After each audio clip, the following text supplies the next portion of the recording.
Genetics क्या है, heredity क्या होती है, क्रोमोसोम सेपरेट होते हैं, सेग्रीगेट होते हैं कब। अभी ट्रू ब्रीडिंग का मतलब आप ये समझ लीजिए कि ये भी होमोजाइगस है और ये भी होमोजाइगस है। टेस्ट क्रॉस को समझिए, टेस्ट क्रॉस क्या होता है। लिंकेज, दो तरह की लिंकेज है, एक को बोलते हैं कंप्लीट लिंकेज और एक को बोलते हैं इनकम्प्लीट लिंकेज। हेलो बच्चों, गुड इवनिंग, कैसे हैं आप लोग। तो बच्चों आज हम 12th हैकर में principle of inheritance and variation का लेक्चर लेकर आए हैं। काफी बड़ा चैप्टर है और काफी इंपॉर्टेंट चैप्टर है, कॉन्सेप्चुअल चैप्टर है। तो मैं आपको पूरा बेसिक से एक एक थ्योरी आपको रिवाइज कराने वाला हूं। पूरे चैप्टर की थ्योरी मैं आपको रिवाइज करा दूंगा। आपकी थ्योरी पे बहुत अच्छी पकड़ हो गई तो फिर आप इसमें से 1 नंबर का क्वेश्चन भी कर लेंगे, 2 का, 3 का, 5 का, किसी भी टाइप का क्वेश्चन आप इसके अंदर सॉल्व कर लेंगे।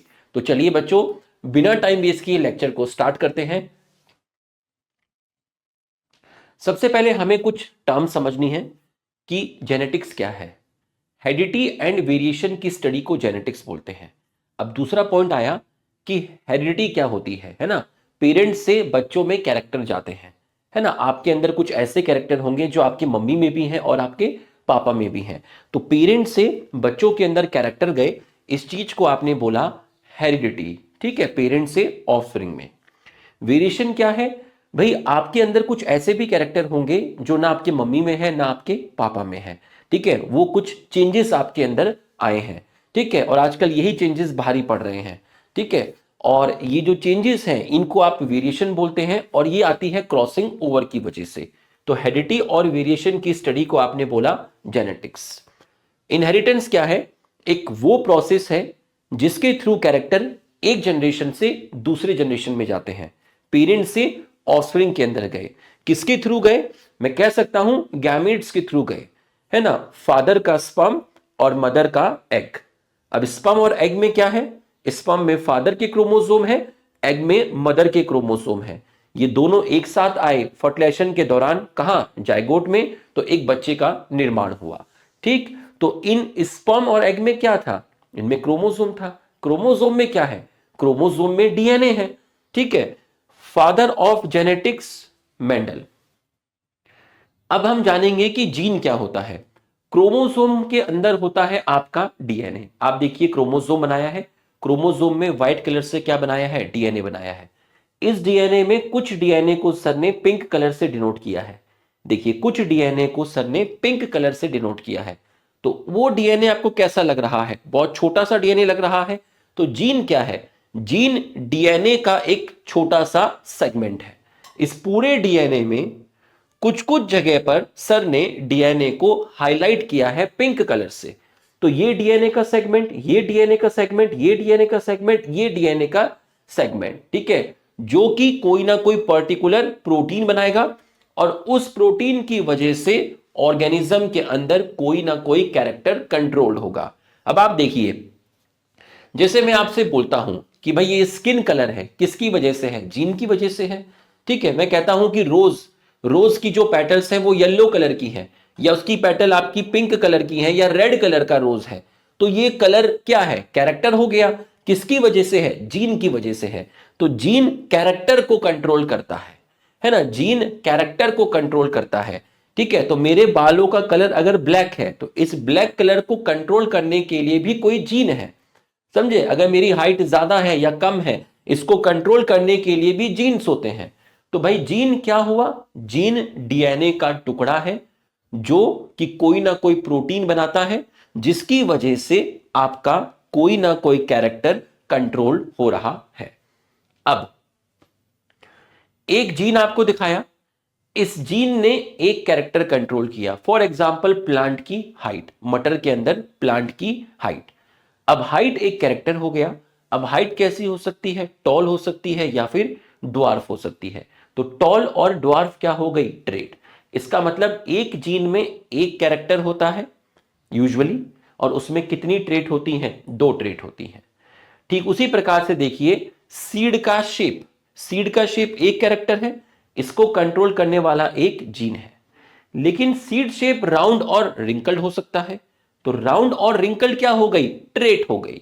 ठीक, टर्म जीन किसने दी थी, जॉनसन ने दी थी। मेंडल साहब ने जीन के लिए वर्ड यूज किया था फैक्टर। बच्चों उसके बाद है एलील। अब आप ध्यान से समझिए, मेरे पास एक जीन है, ठीक, उसकी दो फॉर्म है। एक फॉर्म क्लास 12th में पढ़ती है, एक फॉर्म क्लास 4th में पढ़ती है। क्लास 12th की फॉर्म बड़ा बच्चा, 4th की फॉर्म छोटा बच्चा। बड़े बच्चे को कैपिटल टी से लिखा, छोटे बच्चे को स्मॉल टी से लिखा। तो अब इस जीन की दो फॉर्म है, एक 12th क्लास का स्टूडेंट, एक 4th क्लास का स्टूडेंट। हमारे शरीर में क्रोमोसोम पेयर में होते हैं, तो एक फॉर्म आपकी क्रोमोसोम के यहां पर है और दूसरी फॉर्म दूसरे क्रोमोसोम पर है। तो ये वाले डीएनए का जो इस डीएनए का इस क्रोमोसोम में जो डीएनए येलो कलर से दिख रहा है, उस डीएनए का ये वाले पार्ट को कैपिटल टी बोला, और इस क्रोमोसोम में जो डीएनए दिख रहा है उसके इस वाले पार्ट को स्मॉल टी बोला। ये तो क्रोमोसोम कैसे हैं? होमोलोगस क्रोमोसोम है। ये क्रोमोसोम आपके पेयर में है। कैसे हैं? पेयर में। तो ये जो क्रोमोसोम आपको पेयर में मिलते हैं ये होमोलोगस क्रोमोसोम होते हैं, ठीक। तो यहां पर कैपिटल टी, यहां पर स्मॉल टी। तो आप देख लीजिए, आप देख लीजिए कि जीन्स की जो फॉर्म है, उनकी जो पोजीशन है, उनकी जो लोकस है वो सेम है। अगर कैपिटल टी यहां है तो स्मॉल टी यहां है, यहां नहीं है, यहां नहीं है, यहां नहीं है, यहां नहीं है। जिस क्रोमोसोम पर अगर इस जगह पर एक कैपिटल टी है तो उसकी जो दूसरी फॉर्म है जीन की वो बाजू वाले क्रोमोसोम पर उसी लोकेशन पर है। तो 12th क्लास का student and small T 4th class का स्टूडेंट, दोनों के दोनों अपने क्लासरूम में, क्लासरूम मतलब क्रोमोसोम, सेम सीट पर बैठते हैं।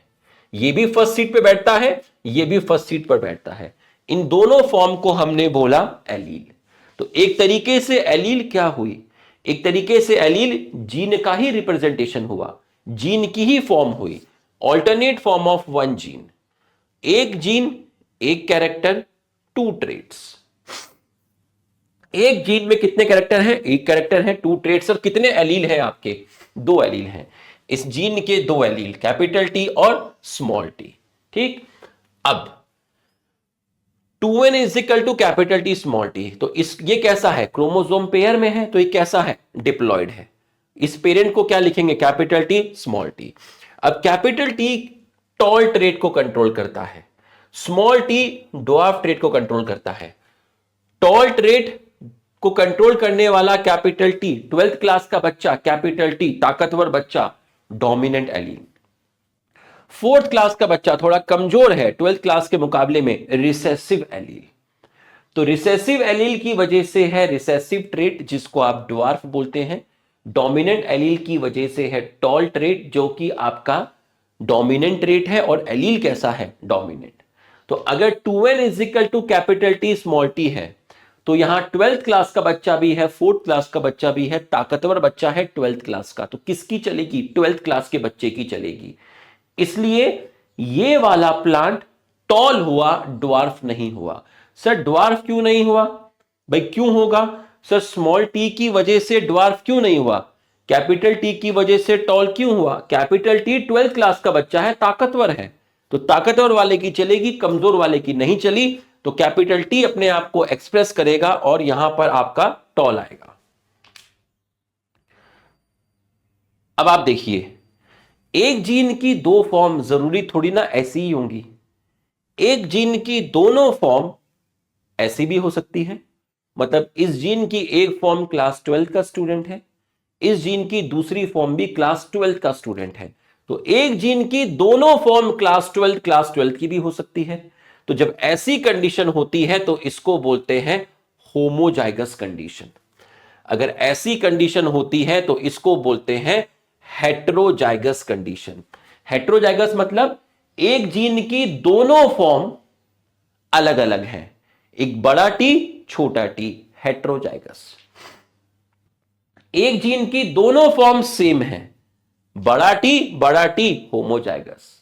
तो कैपिटल टी दोनों ही 12th क्लास के बच्चे हैं, प्लांट कैसा आएगा? टॉल, क्योंकि कैपिटल टी एक्सप्रेस करेगा।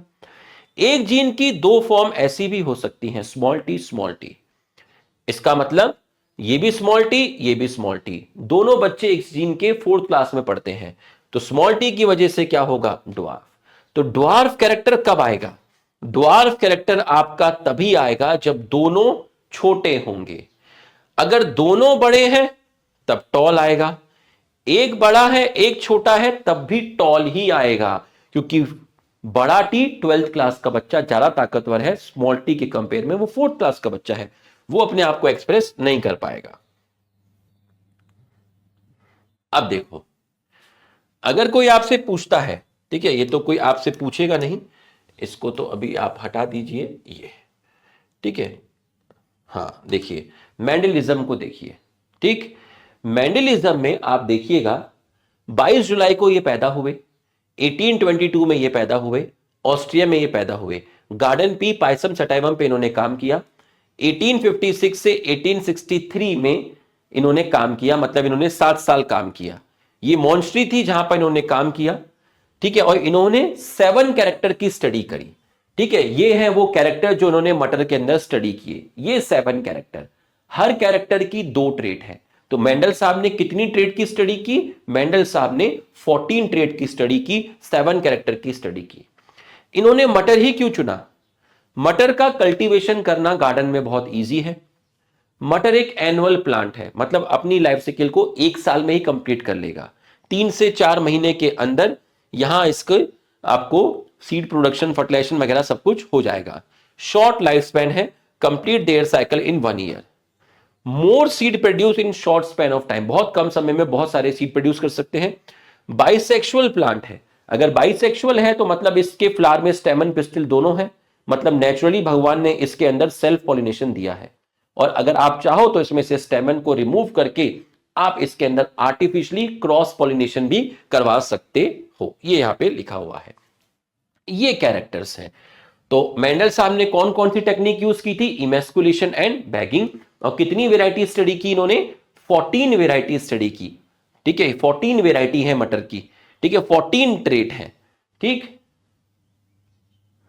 अब है गैमेट फॉर्मेशन, ठीक है, आपको गैमेट फॉर्मेशन को समझना पड़ेगा। सबसे पहले आप देखिए 2n is equal to capital T capital T. अगर कोई पेरेंट ये है आपके पास, गैमेट कब बनेगा? मियोसिस के टाइम। तो गैमेट में क्या होता है, 2 क्रोमोसोम में से एक क्रोमोसोम एक गैमेट में गया, दूसरा क्रोमोसोम एक गैमेट में गया, और हर एक क्रोमोसोम पर एक एलील है, एक जीन के रेस्पेक्ट में। भाई एक जीन की 2 फॉर्म थी, यहां पर दोनों फॉर्म कैपिटल टी ली सर ने, मतलब दोनों फॉर्म क्लास 12 की हैं, ताकतवर हैं। तो एक गैमेट में ये क्रोमोसोम गया, एक गैमेट में ये क्रोमोसोम गया, तो कितने गैमेट बने? 2 गैमेट बने। लेकिन दोनों गैमेट एक ही तरह के हैं, ये भी कैपिटल टी वाला, ये भी कैपिटल टी वाला। मतलब कैसे हैं? कैसे हैं?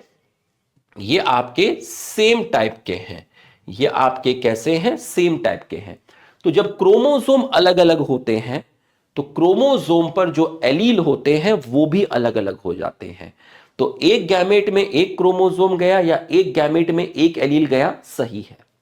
और एलील जीन की फॉर्म है, तो एक गैमेट में एक जीन गया, एक एलील गया, एक फैक्टर गया, एक क्रोमोसोम गया, सही है।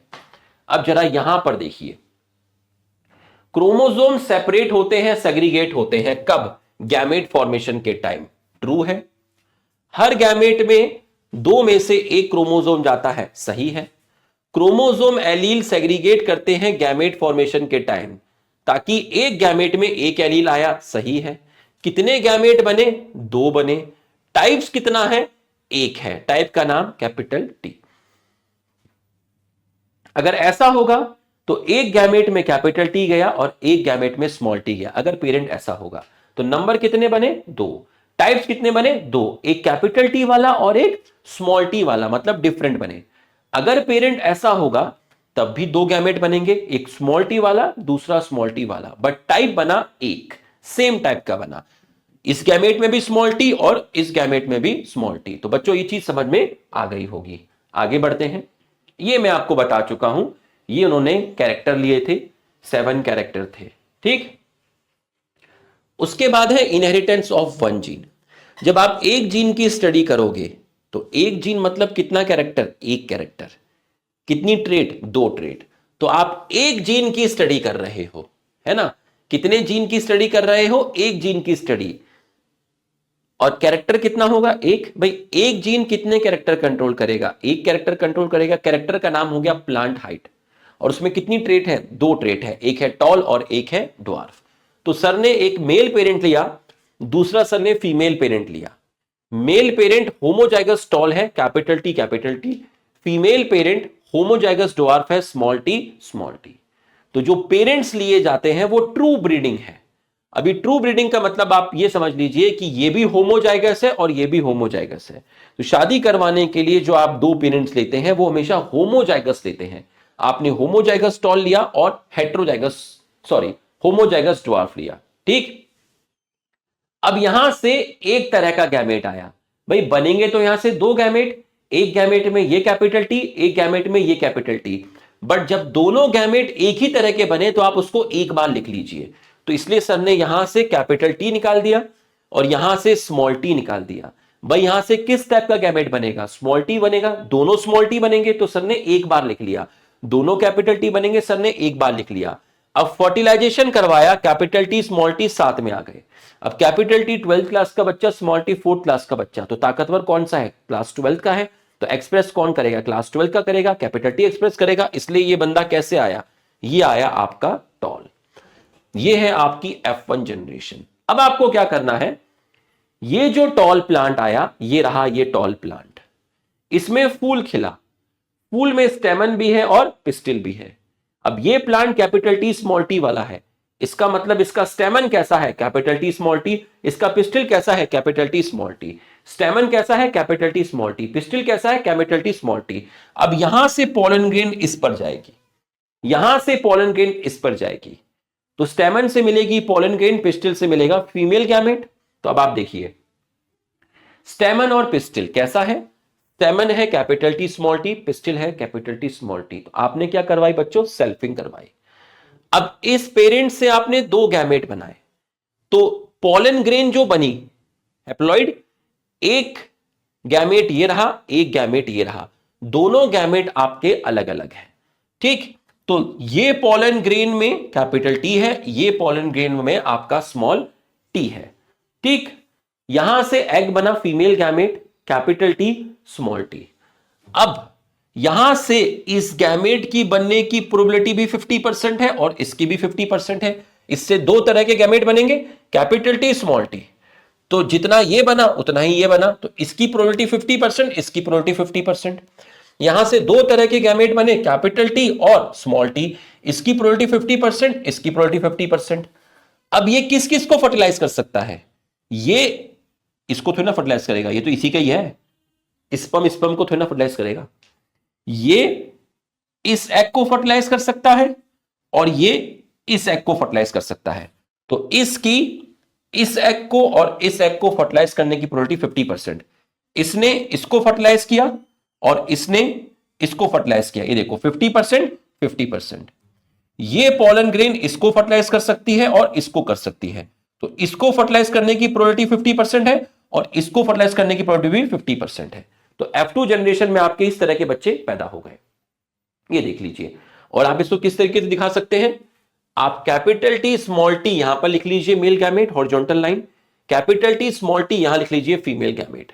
अब क्रॉस करा दीजिए, capital T capital T, capital T small T, capital T small T, small T small T. तो जो चीज यहां बनाई है सर ने, वही चीज सर ने यहां पे लिखी है। ठीक है।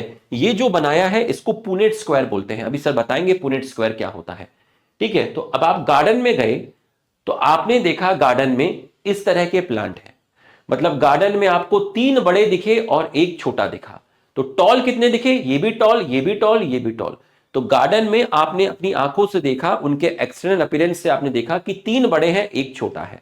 तो ये फिजिकल अपीयरेंस से आपको पता चला ना, प्लांट की लंबाई देख के पता चला। तो इसको बोलते हैं फिनोटिपिक रेशियो 3:1। लेकिन किसी बड़े प्लांट को देखकर आप ये नहीं बता सकते कि वो हेट्रोजाइगस टॉल है या होमोजाइगस टॉल है। इसके लिए आपको डेप्थ में डीएनए, जीन और क्रोमोसोम की स्टडी करनी पड़ेगी, मतलब genotype, genetic constituent of plant, genotype. तो अब जीनोटिपिक रेशियो क्या है? एक ऐसा बड़ा है, दो ऐसे बड़े हैं और एक ऐसा छोटा है। तो जीनोटिपिक रेशियो हो गया 1:1। तो यहां तक की पढ़ाई आपको समझ में आ गई होगी, है ना। यहां तक की पढ़ाई आपको अच्छे से समझ में आ गई होगी। तो मोनोहाइब्रिड क्रॉस में क्या था? मोनोहाइब्रिड क्रॉस में जो F1 आया वो एक ही पेरेंट के साथ रिजेंबल शो करता है। भाई F1 में क्या आया था? अगर मैं आपसे पूछूं कि F1 में क्या आया, भाई F1 में आपका क्या आया था? F1 में आया कैपिटल टी स्मॉल टी, मतलब F1 में आया टॉल।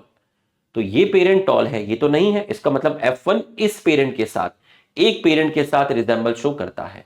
अगर टॉल 10 है, ड्वार्फ 3 है, तो F1 में हाइट क्या होगी? F1 में हाइट 10 होगी। इन दोनों के बीच की हाइट नहीं होगी। अगर इन दोनों के बीच की हाइट होती तो इसको बोलते हैं ब्लेंडिंग। बट मेंडल साहब ये कहते थे कि ब्लेंडिंग नहीं होती। अगर आप बड़े और छोटे के बीच में क्रॉस कराओगे तो आपको बड़ा ही मिलेगा, ये नहीं कि बड़े और छोटे के बीच का मिलेगा, मतलब ब्लेंडिंग नहीं होती। F1 जनरेशन में ब्लेंडिंग नहीं होती। एक ही ट्रेट F1 में अपीयर होता है और F2 जनरेशन में दोनों ट्रेट आए, F2 में टॉल भी आया और ड्वार्फ भी आया। तो बच्चों यहां तक की पढ़ाई आपको समझ में आ गई। अब नेक्स्ट है true breeding line. True breeding line क्या होती है उसको आप समझ लीजिए। मेरे पास एक प्लांट है, उस प्लांट में एक फ्लावर है। इस प्लांट का जो जीनोटाइप है वो है कैपिटल टी कैपिटल टी। इसका मतलब क्या है? इसका मतलब है कि स्टेमन भी कैपिटल टी और पिस्टिल भी कैपिटल टी। तो आप ट्रू ब्रीडिंग में दोनों के दोनों होमोजाइगस होने चाहिए, दोनों के दोनों पेरेंट होमोजाइगस होने चाहिए, मेल भी और फीमेल भी। ये तभी पॉसिबल है जब पेरेंट आपका खुद होमोजाइगस है। अब जब इसका इसमें क्रॉस करवाओगे, कैपिटल टी, इसके बीच में क्रॉस कराओगे तो आपको सारे के सारे होमोजाइगस ही मिलेंगे। सारे के सारे कैसे मिलेंगे? होमोजाइगस, है ना। सारे के सारे कैसे मिलेंगे? होमोजाइगस। प्योर लाइन, तो प्योर लाइन क्या है?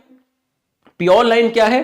प्योर लाइन प्रोड्यूस की जाती है कॉन्टिन्यूअस सेल्फ पॉलिनेशन से। आप इसी का इसी में डाल रहे हो तो ये क्या करवा रहे हो? ये तो आप सेल्फ पॉलिनेशन करा रहे हो। तो सेल्फ पॉलिनेशन करके जो बच्चे पैदा किए जाते हैं उनको बोलते हैं प्योर लाइन, ठीक है। लेकिन कंडीशन होनी चाहिए, पेरेंट कैसा होना चाहिए? होमोजाइगस। दूसरा एग्जांपल आप देखो, ये जो पेरेंट है ये स्मॉल टी है। इसका मतलब इस फूल में स्टेमन भी स्मॉल टी है और पिस्टिल भी स्मॉल टी है। इसी का इसी पे डालो तो मेल है स्मॉल टी, फीमेल है स्मॉल टी। तो इससे जो बच्चे पैदा किए जाएंगे वो कैसे होंगे? होमोजाइगस होंगे। जब पेरेंट होमोजाइगस है तो इसका स्टेमन पिस्टिल भी होमोजाइगस है, तो बच्चे भी ऐसे ही पैदा होंगे। यहां जब पेरेंट स्मॉल टी है, स्टेमन पिस्टिल भी स्मॉल टी है, तो फिर जो बच्चे पैदा होंगे वो ऐसे ही पैदा होंगे। तो प्योर लाइन सेल्फ पॉलिनेशन से प्रोड्यूस किए जाते हैं। और कैसा होना चाहिए? होमोजाइगस होना चाहिए, ठीक। ये ट्रू ब्रीडिंग नहीं है क्योंकि ये हेट्रोजाइगस के बीच में क्रॉस करा रहे हो, तो ये आपका ट्रू ब्रीडिंग नहीं है, ठीक है। प्योर लाइन आपका प्रोड्यूस होते हैं सेल्फिंग की वजह से, ये स्टेबल रहते हैं काफी जनरेशन तक। अब है मेंडल के सक्सेस का कारण। मेंडल ने अपने काम में पहली बार स्टैटिस्टिक्स और मैथमेटिकल टूल को यूज किया, ठीक।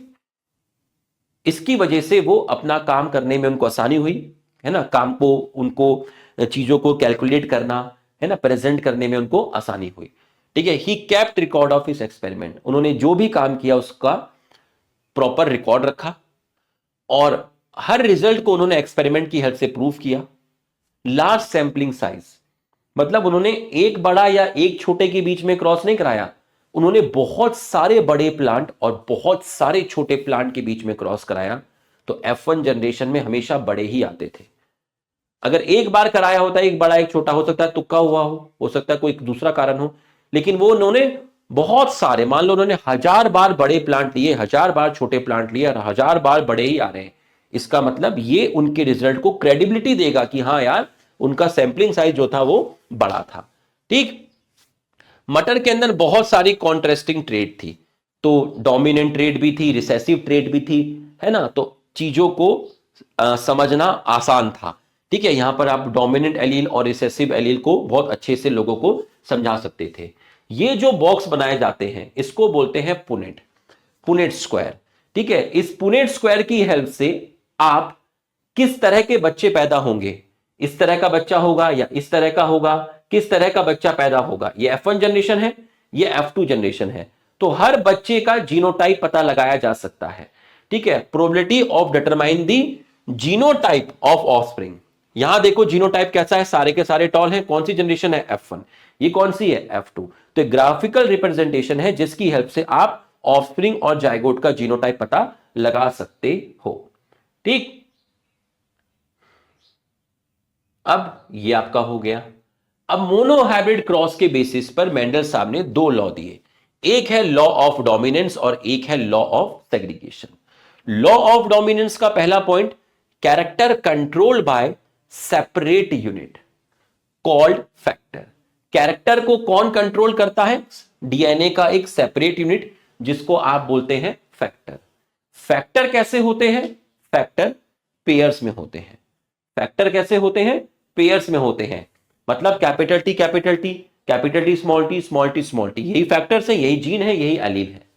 अगर फैक्टर डिसिमिलर होगा तो, अगर डिसिमिलर का मतलब क्या हुआ, एक कैपिटल टी दूसरा स्मॉल टी, तो कैपिटल टी डोमिनेंट एलील होगा, ये रिसेसिव एलील होगा, ठीक। F1 के अंदर सिर्फ एक ही ट्रेट एक्सप्रेस की थी, कौन सी, टॉल, और दोनों आपकी एक्सप्रेस करती है F2 के अंदर, टॉल भी और ड्वार्फ भी।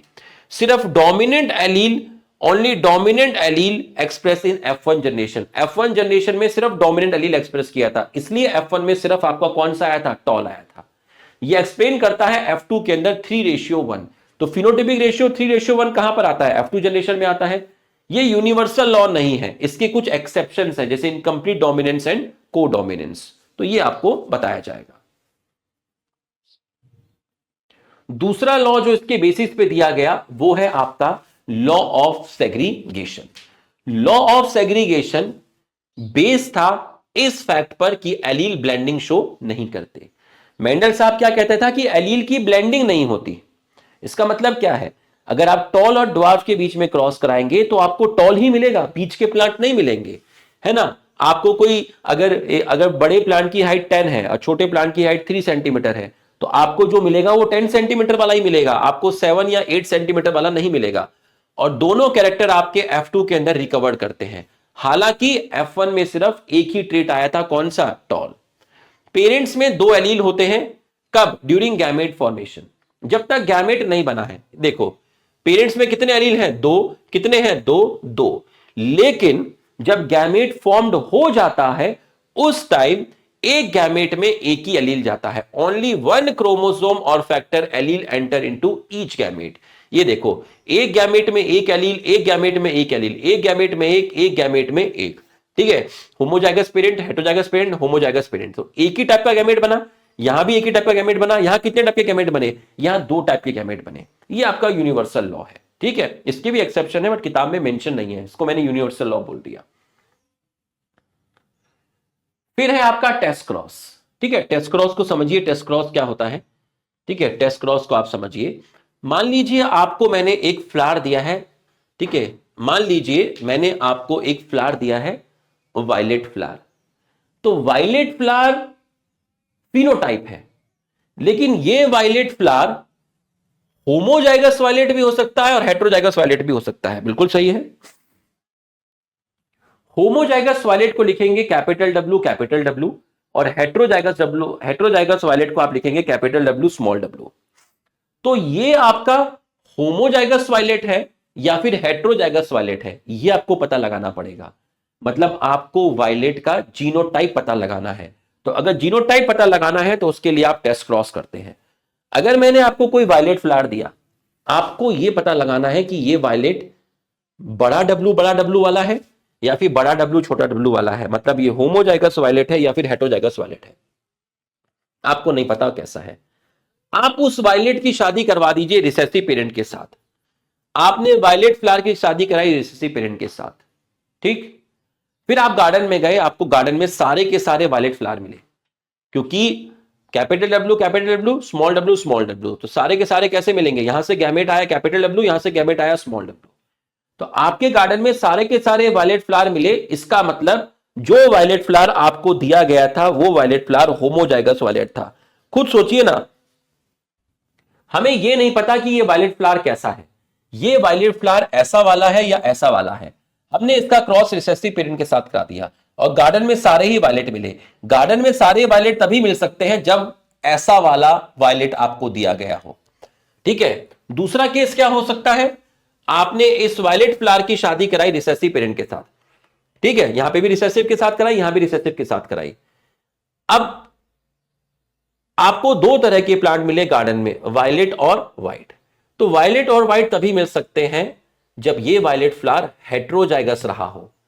आपके गार्डन में एक ही तरह के फ्लावर तब मिलेंगे जब वो वायलेट फ्लावर होमोजाइगस रहा हो। आपके गार्डन में दो तरह के फ्लावर वायलेट और व्हाइट तब मिलेंगे जब वो वायलेट फ्लावर हेट्रोजाइगस रहा हो। तो इसको टेस्ट क्रॉस बोलते हैं।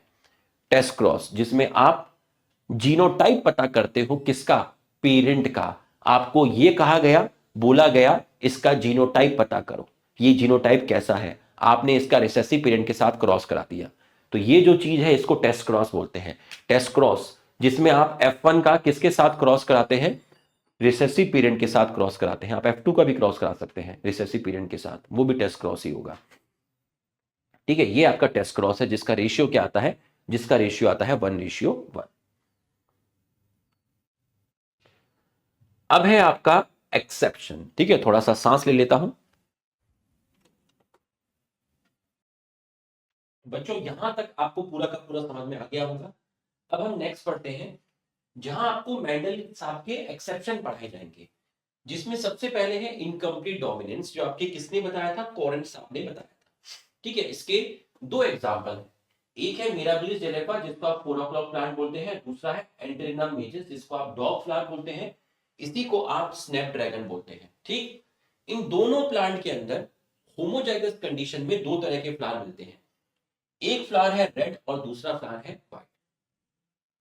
तो जब हमने रेड और व्हाइट फ्लावर के बीच में क्रॉस कराया तो आपको F1 के अंदर पिंक मिले। भाई हम तो ये सोच रहे थे कि रेड और व्हाइट के बीच में क्रॉस कराओगे तो रेड मिलेगा, लेकिन F1 में ना रेड मिला ना व्हाइट मिला, इन दोनों के बीच का मिला। मतलब इन दोनों के इंटरमीडिएट मिला, इन दोनों के बीच का मिला।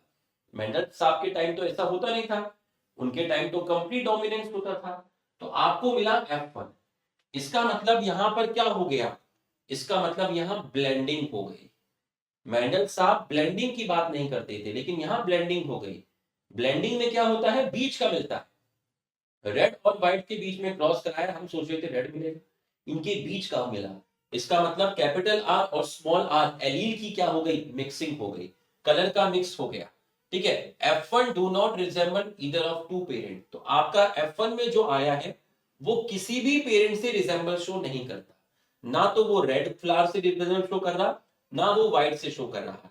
ठीक, अब आपने इसका क्या किया, क्रॉस कराया, सेल्फिंग करवाई। ठीक है, capital R small are, capital R small R. ठीक, यहां से गैमेट आए कैपिटल आर स्मॉल आर, यहां से गैमेट आए कैपिटल आर स्मॉल आर। ठीक, अब मैं सेल्फिंग करवाई। सेल्फिंग में क्या है, इसी फ्लावर के स्टेमन से पॉलन ग्रेन को पिस्टिल में डाला, तो ये स्टेमन वाला हो गया, ये पिस्टिल वाला हो गया। Capital R small are, capital R small R, ये कंडीशन आपको आई। तो जब आप ये कंडीशन देखेंगे तो कितने तरह के फिनोटाइप हैं, तीन तरह के फिनोटाइप हैं, रेड तरह के, पिंक तरह के, व्हाइट तरह के। कितने तरह के जीनोटाइप हैं, जीनोटाइप भी तीन तरह के हैं, कैपिटल आर आर वाले, कैपिटल आर स्मॉल आर वाले, स्मॉल आर वाले।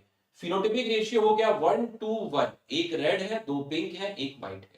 जीनोटिपिक रेशियो क्या हुआ, जीनोटिपिक रेशियो में एक कैपिटल आर वाला, दो कैपिटल आर स्मॉल आर वाला और एक स्मॉल आर वाला। मतलब फिनोटिपिक और जीनोटिपिक रेशियो क्या हो गया है, सेम हो गया है।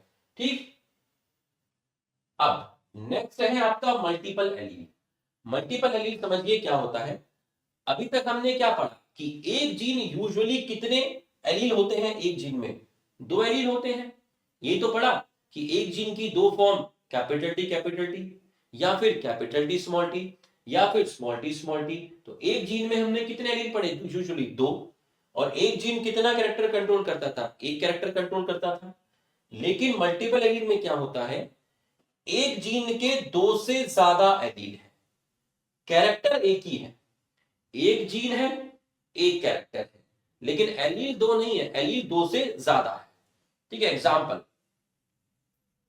जीन का नाम है आई जीन जिसके तीन एलील हैं, और ये जो कैरेक्टर कंट्रोल करता है वो है ब्लड ग्रुप। तो कैरेक्टर एक हो गया, जीन एक हो गया, एलील दो से ज्यादा है। कौन कौन से हैं? आई ए, आई बी, आई ओ। तो कितने एलील हो गए? 3, जिसमें से ए और बी डोमिनेंट एलील है, मतलब ये 12th क्लास के बच्चे हैं, ताकतवर बच्चे हैं। आई ओ रिसेसिव एलील है, मतलब ये 4th क्लास का बच्चा है। ठीक। अब हमारे शरीर में क्रोमोसोम पेयर में होते हैं, हर पेयर में 2 क्रोमोसोम होते हैं, जिसमें से एक जीन का एक फॉर्म एलील एक क्रोमोसोम पर होता है और दूसरा एलील दूसरे क्रोमोसोम पे होता है। भले ही ब्लड ग्रुप के लिए 3 एलील हैं, लेकिन किसी एक इंसान में इन 3 में से आपको 2 ही मिलेंगे। एक एलील एक क्रोमोसोम पर, एक एलील एक क्रोमोसोम पर। तो इनमें से 3 में से 2 ही मिलेंगे। जैसे अगर किसी का ब्लड ग्रुप ए है तो उस बंदे का जीनोटाइप कैसा हो सकता है? या तो उसके एक क्रोमोसोम पर आई ए हो और दूसरे पे भी आई ए हो। तो आई ए गैमेट में क्या आएगा? गैमेट में आएगा आई ए, और आई ए क्या है? डोमिनेंट एलील है, बच्चे का ब्लड ग्रुप क्या होगा? ए। या फिर उसके एक क्रोमोसोम पर आई ए हो और दूसरे पे आई ओ हो, ये भी ए ब्लड ग्रुप है, ये भी ए ब्लड ग्रुप है। तो आप कहोगे सर ये ए ब्लड ग्रुप कैसे है?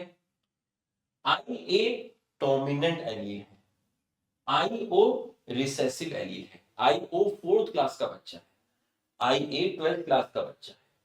तो जब 12th क्लास का बच्चा होगा और साथ में 4th क्लास का बच्चा होगा तो किसकी चलेगी?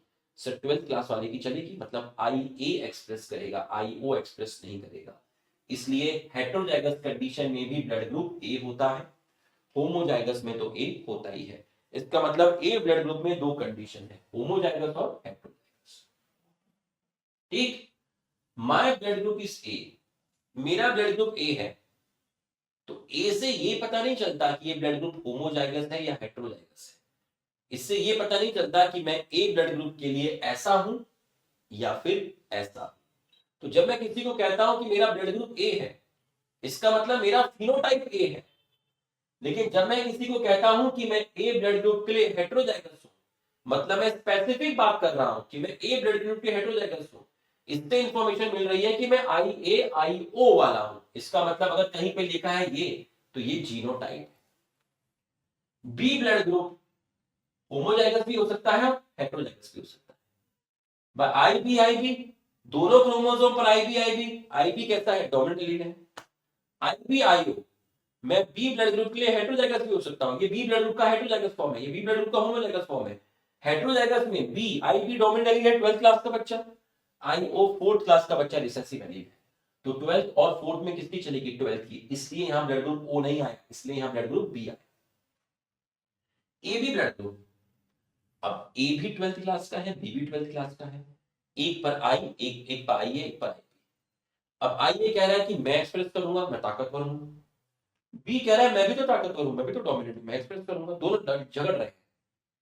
तो यहां पर फैसला हुआ कि 50% आई ए एक्सप्रेस करेगा, 50% आई बी एक्सप्रेस करेगा।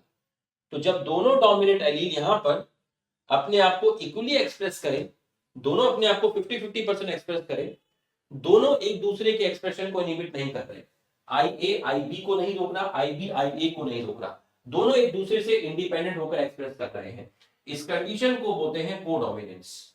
इस कंडीशन को बोलते हैं कोडोमिनेंस। तो कोडोमिनेंस के अंदर दोनों एलील अपने आप को 50-50% एक्सप्रेस करते हैं। ये डोमिनेंट है, ये डोमिनेंट है, ये डोमिनेंट है, ये डोमिनेंट है, ये कोडोमिनेंस। ओ ब्लड ग्रुप, अगर मेरा ब्लड ग्रुप ओ है तो मेरे एक क्रोमोसोम पर एलील होगा आई ओ, दूसरे पे भी होगा आई। आप आई ओ लिखो या फिर आई आई लिखो, दोनों एक ही चीज है।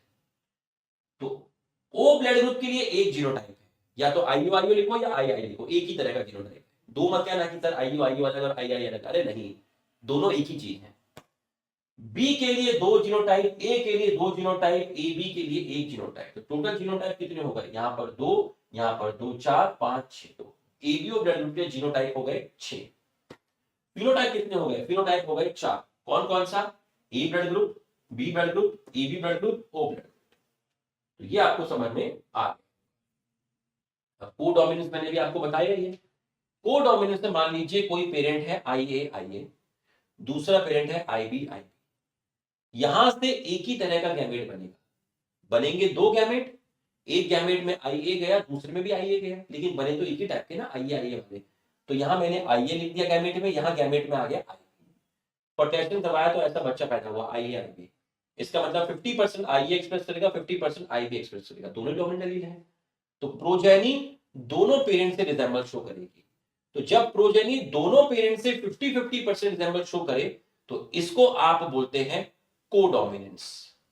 अगर किसी एक ही पेरेंट से करे, टॉल और ड्वार्फ में क्रॉस कराया था तो F1 में टॉल आया था, मतलब किसी एक ही पेरेंट से F1 रिजेंबल कर रहा है, कंप्लीट डोमिनेंस। रेड और व्हाइट के बीच में क्रॉस कराया, पिंक आया, F1 में पिंक आया, मतलब F1 किसी से भी रिजेंबल नहीं कर रहा, इनकम्प्लीट डोमिनेंस। तो आपको ये चीज अच्छी तरीके से समझ में आ गई होगी। एक सेकंड रुकिएगा। ठीक, तो अब आपको ये चीज समझ में आ गई। सिकल सेल एनीमिया क्या है, देखिए जरा। सिकल सेल एनीमिया हम आगे भी पढ़ेंगे इस चैप्टर के अंदर, ठीक है। सिकल सेल एनीमिया में अगर किसी बंदे को सिकल सेल एनीमिया नहीं है तो उसके अंदर नॉर्मल एलील क्या मिलेंगे, HbA। मतलब एक क्रोमोसोम पर HbA होगा और दूसरे पर HbA होगा। अगर किसी को सिकल सेल एनीमिया है तो उसके एक क्रोमोसोम पर HbS और दूसरे पे भी HbS। तो इस कंडीशन में तो बंदा मर जाता है। अगर कोई सिकल सेल एनीमिया के लिए कैरियर है, अगर एक क्रोमोसोम पर HbA है और दूसरे पे HbS है, HbA और दूसरे पे HbS, इसका मतलब क्या है, HbA की वजह से नॉर्मल हीमोग्लोबिन बनेगा और HbS की वजह से एबनॉर्मल हीमोग्लोबिन बनेगा। तो इस आदमी के ब्लड में, आरबीसी में 50% हीमोग्लोबिन ठीक है, 50% हीमोग्लोबिन खराब है। यहां 100% ही खराब है तो मर गया। इसको सिकल सेल एनीमिया नहीं है, बट इसके अंदर सिकल सेल ट्रेट है, क्योंकि इसके अंदर एबनॉर्मल म्यूटेंट एलील प्रेजेंट है। 50% हीमोग्लोबिन अच्छा है, 50% हीमोग्लोबिन खराब है, इसको बोलते हैं कैरियर। और ये एग्जांपल है कोडोमिनेंस का। तो 50% नॉर्मल हीमोग्लोबिन बनेगा, 50% एबनॉर्मल हीमोग्लोबिन बनेगा। HbA normal allele, HbS defective allele. ठीक, ये लीथल जीन आपको पढ़ना नहीं है, ये आपको पढ़ना नहीं है। तो आप दो कैरियर के बीच में शादी करवा दीजिए। अगर आप दो कैरियर की शादी करवा रहे हो, HbA HbS और HbA HbS, तो आपका यहां पे गैमेट क्या बनेगा, HbA HbS, यहां गैमेट बनेगा HbA HbS। तो उस टाइम में इसकी डेथ हो जाती है, HbS और HbS। तो अगर सिकल सेल एनीमिया में दोनों लड़का लड़की सिकल सेल एनीमिया के लिए कैरियर है तो आगे बच्चे को खतरा हो सकता है। बच्चों अब है प्लियोट्रॉपी। प्लियोट्रॉपी के अंदर अब हम यूजुअली क्या कहते थे कि एक जीन कितने कैरेक्टर कंट्रोल कर रहा है, एक जीन एक कैरेक्टर कंट्रोल कर रहा है। बट प्लियोट्रॉपी के अंदर क्या होता है, एक जीन एक से ज्यादा कैरेक्टर कंट्रोल करता है। ठीक है, normally one gene control one character, लेकिन प्लियोट्रॉपी के अंदर एक जीन एक से ज्यादा कैरेक्टर, एक से ज्यादा फिनोटाइप कंट्रोल कर रहा है। एग्जांपल देके समझाता हूं बच्चों। स्टार्च की जो सिंथेसिस होती है वो एक जीन की वजह से होती है। Starch synthesis control by one gene. एक जीन है जो सीड के अंदर स्टार्च की सिंथेसिस कंट्रोल करता है, और उस जीन के दो एलील हैं, एक है कैपिटल बी, दूसरा है small B. Capital B dominant allele है ना। कैपिटल बी कैसा एलील है, कैपिटल बी आपका डोमिनेंट एलील है, और इसकी वजह से आपका स्टार्च की सिंथेसिस होती है। स्मॉल बी रिसेसिव एलील है, इसकी वजह से स्टार्च बनेगा नहीं या बहुत कम मात्रा में होगा। ठीक, तो एक जीन जो स्टार्च की सिंथेसिस कर रहा है सीड में, उस जीन के दो एलील हैं, एक कैपिटल बी एक स्मॉल बी। कैपिटल बी की वजह से स्टार्च की सिंथेसिस बहुत इफेक्टिवली होती है, स्मॉल बी की वजह से स्टार्च की सिंथेसिस नहीं होती, ना के बराबर। तो हमें पता है कि एलील पेयर में होते हैं। अगर कैपिटल बी है तो उसमें स्टार्च बहुत ज्यादा होगा, स्मॉल बी में स्टार्च बिल्कुल नहीं होगा, ना के बराबर होगा। कैपिटल बी स्मॉल बी के अंदर स्टार्च इन दोनों के बीच का होगा। कैसा होगा, इंटरमीडिएट। तो कैपिटल बी सीड का साइज बहुत बड़ा होता है, स्मॉल बी का साइज छोटा होता है। और कैपिटल बी स्मॉल बी का साइज इन दोनों के बीच का होता है, ठीक। लेकिन शेप इसका भी राउंड है और इसका भी राउंड है। ये बड़ा राउंड दिख रहा है, ये थोड़ा छोटा राउंड दिख रहा है। ये राउंड थोड़ा छोटा क्यों दिख रहा है?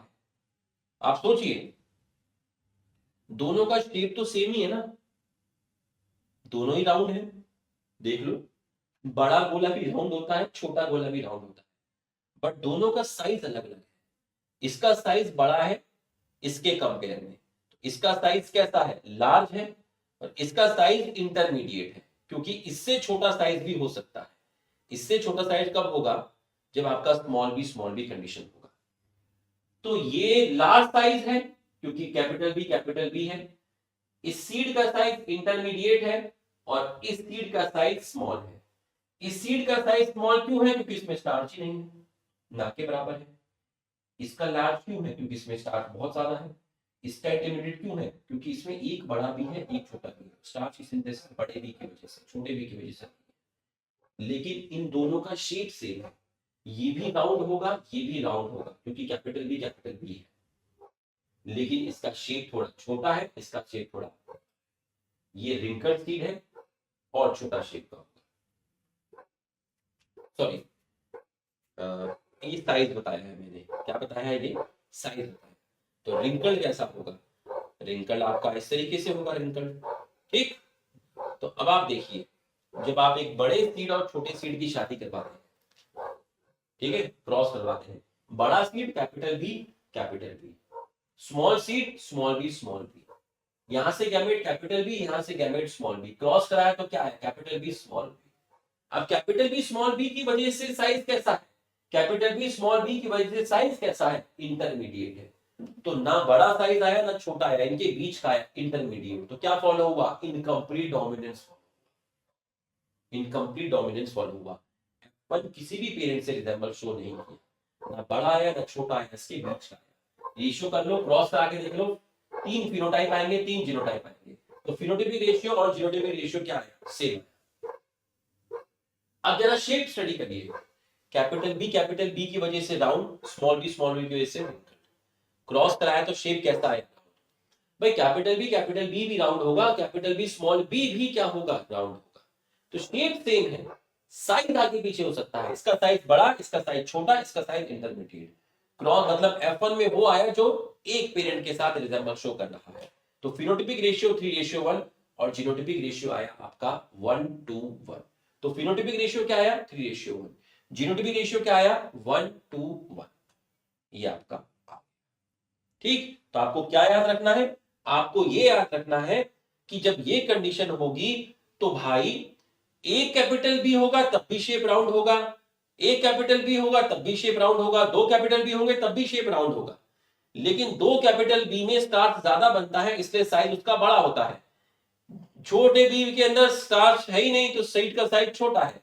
बड़ा बी छोटा बी के अंदर एक बड़ा बी है एक छोटा बी है, तो साइज है इससे बड़ा है बट इससे छोटा है। अब है इनहेरिटेंस ऑफ 2 जीन। जब आप 2 जीन की स्टडी करेंगे तो इसको आप बोलते हैं डाइहाइब्रिड क्रॉस। बच्चों, एक जीन की स्टडी करते थे तो एक कैरेक्टर स्टडी होता था और एक कैरेक्टर में 2 ट्रेड थी, मोनोहाइब्रिड क्रॉस था।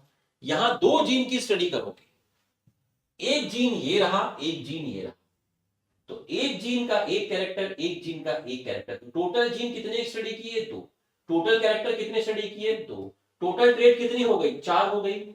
इसकी डोमिनेंट ट्रेड है राउंड और रिसेसिव है रिंकल, इसकी डोमिनेंट है येलो, रिसेसिव है ग्रीन। तो जब आप एक जीन की स्टडी करते हो तो इसको मोनोहाइब्रिड क्रॉस बोलते हो। जब आप एक जीन की स्टडी करते हो तो इसको मोनोहाइब्रिड क्रॉस बोलते हो। तो दोनों को ऐड कर दो, तो एक डाइहाइब्रिड क्रॉस में 2 मोनोहाइब्रिड क्रॉस होते हैं। एक डाइहाइब्रिड क्रॉस में टोटल 4 ट्रेड की स्टडी होती है, 2 कैरेक्टर की स्टडी होती है और 2 जीन की स्टडी होती है। अब आपने 2 पेरेंट ले लिए क्रॉस करवाने के लिए, एक ले लिया मेल पेरेंट और दूसरा ले लिया फीमेल पेरेंट, ठीक। पेरेंट क्या है? इस पेरेंट में सीड का शेप है राउंड और सीड का कलर है येलो, ये डोमिनेंट ले लिया। इस पेरेंट में सीड का शेप है रिंकल और सीड का कलर है ग्रीन। दोनों ही ट्रू ब्रीडिंग है, मतलब दोनों ही प्योर लाइन है, दोनों ही होमोजाइगस है। कैपिटल आर से गैमेट क्या आया, कैपिटल आर, यहां से आया कैपिटल आर और यहां से आया कैपिटल वाई, यहां से स्मॉल आर, यहां से स्मॉल वाई, ये गैमेट्स हो गए और ये पहला बच्चा पैदा हुआ F1 में। तो कैपिटल आर स्मॉल आर की वजह से शेप कैसा होगा, राउंड होगा। भाई कैपिटल आर भी राउंड है, कैपिटल आर स्मॉल आर भी राउंड है, कैपिटल वाई स्मॉल वाई की वजह से क्या होगा, येलो कलर होगा। तो आपका F1 के अंदर ये F1 का जीनोटाइप है, ये F1 का फिनोटाइप है, राउंड शेप येलो कलर, ये फिनोटाइप है। और जीनोटाइप क्या है, capital R small are capital Y small Y, ये है F1। अब आपको सेल्फिंग करानी है, ये पॉलन ग्रेन हो गई और ये आपका एग हो गया, ठीक है, ये आपका F1 आया था।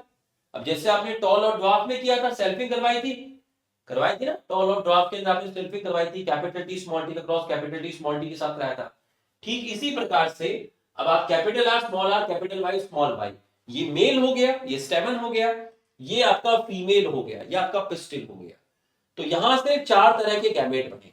अब आप देखिए capital R small are, capital R यहां से एक गैमेट में गया कैपिटल आर और एक में गया स्मॉल आर, तो कैपिटल आर स्मॉल आर का सेपरेशन की probability 50-50, capital Y small y का सेपरेशन की प्रोबेबिलिटी 50-50। अब ये कैपिटल आर इस कैपिटल वाई को साथ भी जा सकता है और ये कैपिटल आर इस स्मॉल वाई के साथ भी जा सकता है। तो ये कैपिटल आर का कैपिटल वाई के साथ जाने की प्रोबेबिलिटी 50%, ये कैपिटल आर का स्मॉल वाई के साथ जाने की प्रोबेबिलिटी 50%, इस स्मॉल का इस कैपिटल वाई के साथ प्रोबेबिलिटी 50%, इसका इसके साथ 50%। तो ये 4 तरह के गैमेट बने, हर गैमेट की प्रोबेबिलिटी 25%, ये 4 तरह के गैमेट हैं, ठीक है। तो ये 25%, ये 25%, ये 25%, ये 25%। तो आपसे पूछा probability of formation of each gamete 1/4, हर एक गैमेट की प्रोबेबिलिटी कितनी है 1/4, 25%। ये आपने क्रॉस कराया, तो जब आपने क्रॉस कराया तो आपको इस तरह के लोग मिले जिसमें राउंड येलो 1 2 3 4 5 6 सॉरी 1 2 3 4 5 6 7 8 9, 9 है राउंड येलो, ठीक। राउंड ग्रीन में कौन है आपका 1 2 3 राउंड ग्रीन है, रिंकल येलो में 1 2 3 रिंकल येलो है, और रिंकल ग्रीन में कितना है 1। तो 9331 क्या हो गया, फिनोटिपिक रेशियो हो गया। जीनोटिपिक रेशियो देखिए, जो 9 राउंड येलो है उसमें एक राउंड येलो ऐसा है, दो ऐसे हैं, दो ऐसे हैं और 4 ऐसे हैं, तो ये जीनोटाइप हो गया 1 2 2 4। तो 9 जो फिनोटाइप है उसका जीनोटिपिक रेशियो 1 2 2 4।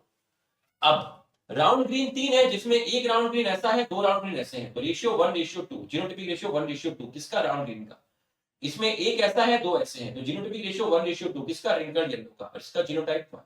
तो रेशियो ये इकट्ठा करो इसको, ये राइट और ये सब इकट्ठे करो तो रेशियो आएगा 1:1, 2:4, 2:1, 2। आप डायरेक्ट भी निकाल सकते हैं, एक डाइहाइब्रिड क्रॉस में दो मोनोहाइब्रिड क्रॉस होते हैं, एक मोनोहाइब्रिड क्रॉस का जीनोटिपिक रेशियो 1:1, दूसरे का जीनोटिपिक रेशियो 1:1, दोनों को मल्टीप्लाई कर तो यही आता है।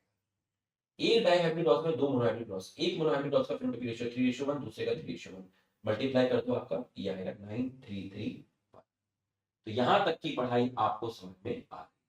इसके बेसिस पर डाइहाइब्रिड क्रॉस के बेसिस पर जो लॉ दिया गया था वो है आपका इंडिपेंडेंट असॉर्टमेंट, ठीक। अगर हम दो जीन की स्टडी कर रहे हैं, जैसा कि अभी डाइहाइब्रिड क्रॉस में देखा था, दो जीन की स्टडी की थी, है ना, दो जीन की स्टडी कर रहे हो तो मतलब कितने कैरेक्टर की स्टडी हो रही है, दो कैरेक्टर की स्टडी हो रही है, ठीक है। और दोनों के दोनों कैरेक्टर अपने आप को इंडिपेंडेंटली एक्सप्रेस करते हैं। भाई आप देखो F1 में क्या आया था, capital R small are capital Y small y आया, तो F1 में राउंड भी आया येलो भी आया। आपने दो जीन की स्टडी करी तो दोनों जीन के जो कैरेक्टर हैं F1 में आए, राउंड भी आया येलो भी आया। भाई राउंड कैरेक्टर का जीन अलग है, येलो कैरेक्टर का जीन अलग है। F1 में राउंड सीड येलो कलर आ रहा है, दोनों कैरेक्टर एक्सप्रेस कर रहे हैं, दोनों एक दूसरे से इंडिपेंडेंटली एक्सप्रेस कर रहे हैं, दोनों कैरेक्टर को कोई भी इनहिबिट नहीं कर रहा है। तो दोनों कैरेक्टर अपने आप को तभी तो एक्सप्रेस करेंगे जब इन दोनों के कैरेक्टर को कंट्रोल करने वाले दोनों जीन अपने आप को एक्सप्रेस कर रहे हैं। तो बोथ ट्रेट, इस ट्रेट का अलग जीन है, इस ट्रेट का अलग जीन है, दोनों ही ट्रेट आ रही हैं, इसका मतलब दोनों जीन अपने आप को एक दूसरे से इंडिपेंडेंट होकर असॉर्ट करते हैं, असॉर्ट मतलब एक्सप्रेस करते हैं। ये यूनिवर्सल लॉ नहीं है, इसका एक्सेप्शन है लिंकेज, कैसे है हम बाद में देखेंगे, ठीक है, ये हम बाद में देखेंगे, ये अभी अपने को इसको देखना नहीं है, इसको आप अभी हटा दीजिए, ये अभी हमें इसको इस तरीके से इसको हमने ठीक है, ये आपका हो गया। अब है आपका पॉलीजेनिक इनहेरिटेंस। थोड़ी मैं सांस ले लेता हूं। तो आगे कंटिन्यू करते हैं। नेक्स्ट है पॉलीजेनिक इनहेरिटेंस। ठीक बच्चों, मेंडल के अकॉर्डिंग क्या होता था कि हर कैरेक्टर की दो डिस्टिंक्ट ट्रेट होती थी।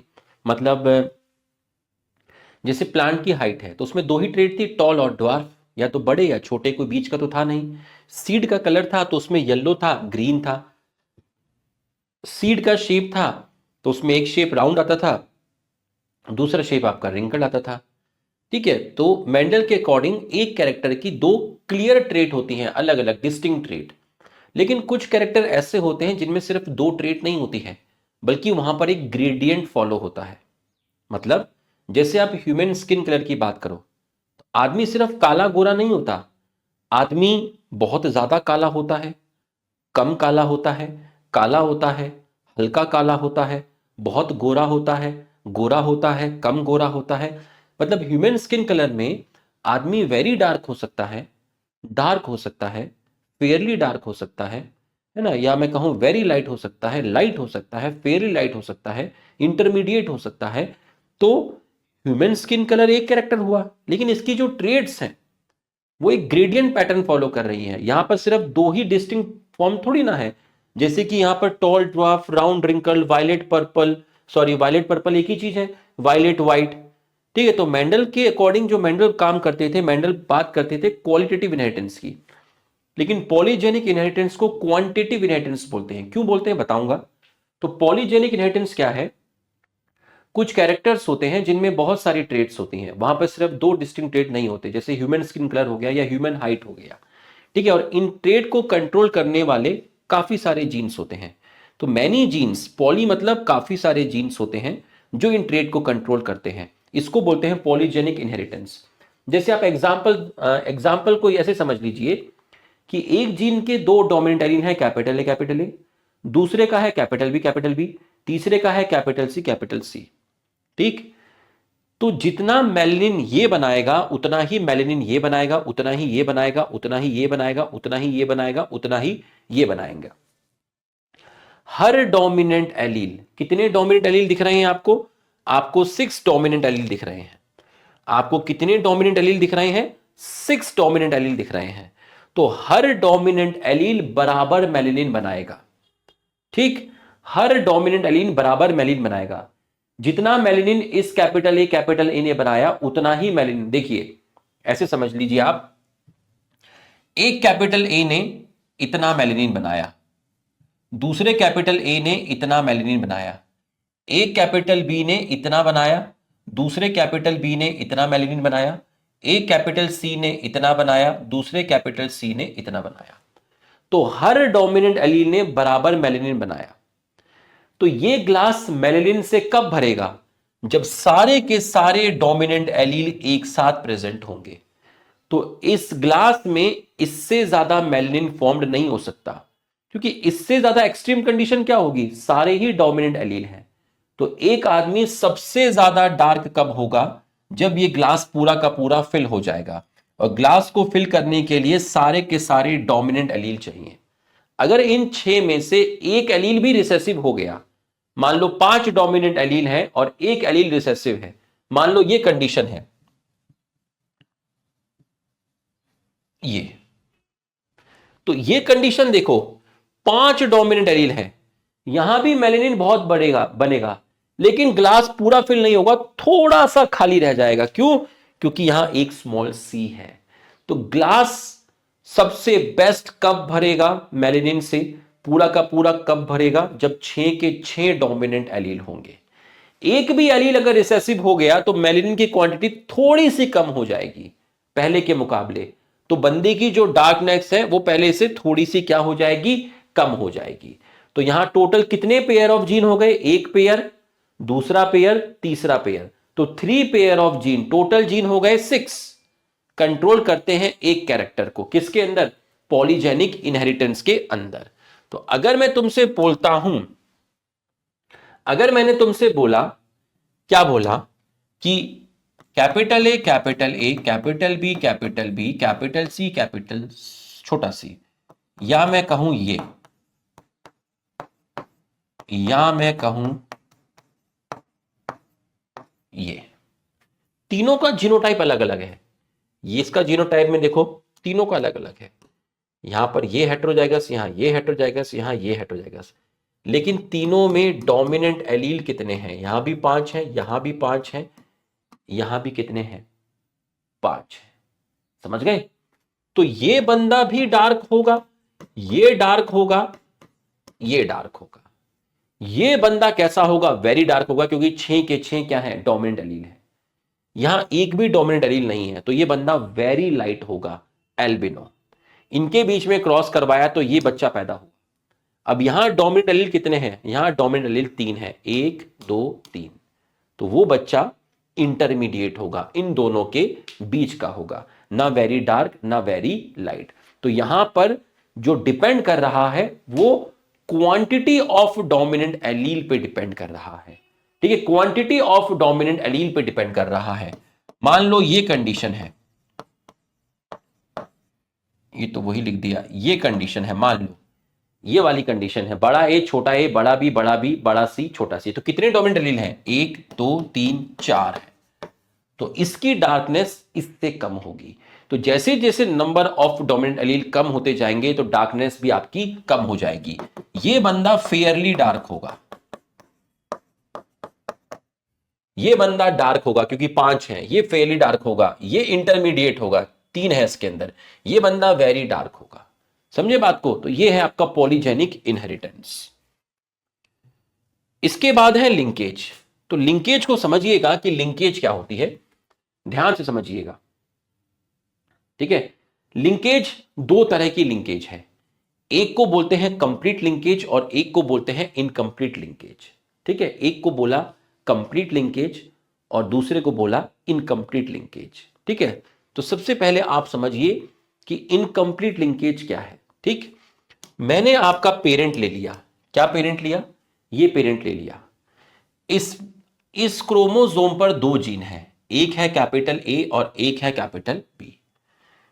तो आपको ये मालूम है कि हर जीन की 2 एलील होते हैं। तो एक जीन का एक एलील कैपिटल ए, दूसरा एलील भी कैपिटल ए। एक जीन का एक एलील कैपिटल बी और दूसरे का भी कैपिटल बी। तो होमोलोगस क्रोमोसोम है। इस पेरेंट को मैंने बोल दिया A B oblique A B, A B oblique A B. आप चाहो तो ऐसे भी लिख सकते हैं, ऐसे भी आप लिख सकते हैं, A B oblique A B. यहां इसकी रिसेसिव फॉर्म है A B oblique A B. कितने जीन हैं? 2 जीन है ना? कितने जीन हैं आपके?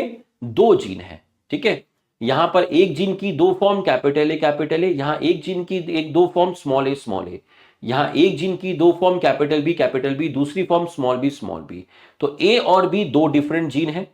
ठीक, और काफी दूरी पर है, एक जीन क्रोमोसोम पर यहां है, दूसरा जीन यहां है, तो डिस्टेंस काफी है, जीन्स के बीच में डिस्टेंस काफी है। यहां से अब देखो, कैपिटल ए क्लास 12 का बच्चा, दूसरा कैपिटल ए भी क्लास 12 का बच्चा, मतलब डोमिनेंट है। कैपिटल बी भी 12th क्लास का बच्चा, कैपिटल बी भी 12th क्लास का बच्चा, डोमिनेंट है। यहां से इस तरह का गैमेट आया। भाई गैमेट में इस टाइप का आया, कैपिटल ए कैपिटल बी, यहां से गैमेट में आया स्मॉल बी। अब फर्टेशन करवाया तो इस तरह का बच्चा पैदा हुआ, A B oblique A B. इसको आप ऐसे भी लिख सकते हैं। अब इससे कौन कौन से गैमेट बनेंगे? इससे एक गैमेट तो ये बनेगा ए बी ए बी, दूसरा गैमेट बनेगा ए स्मॉल बी।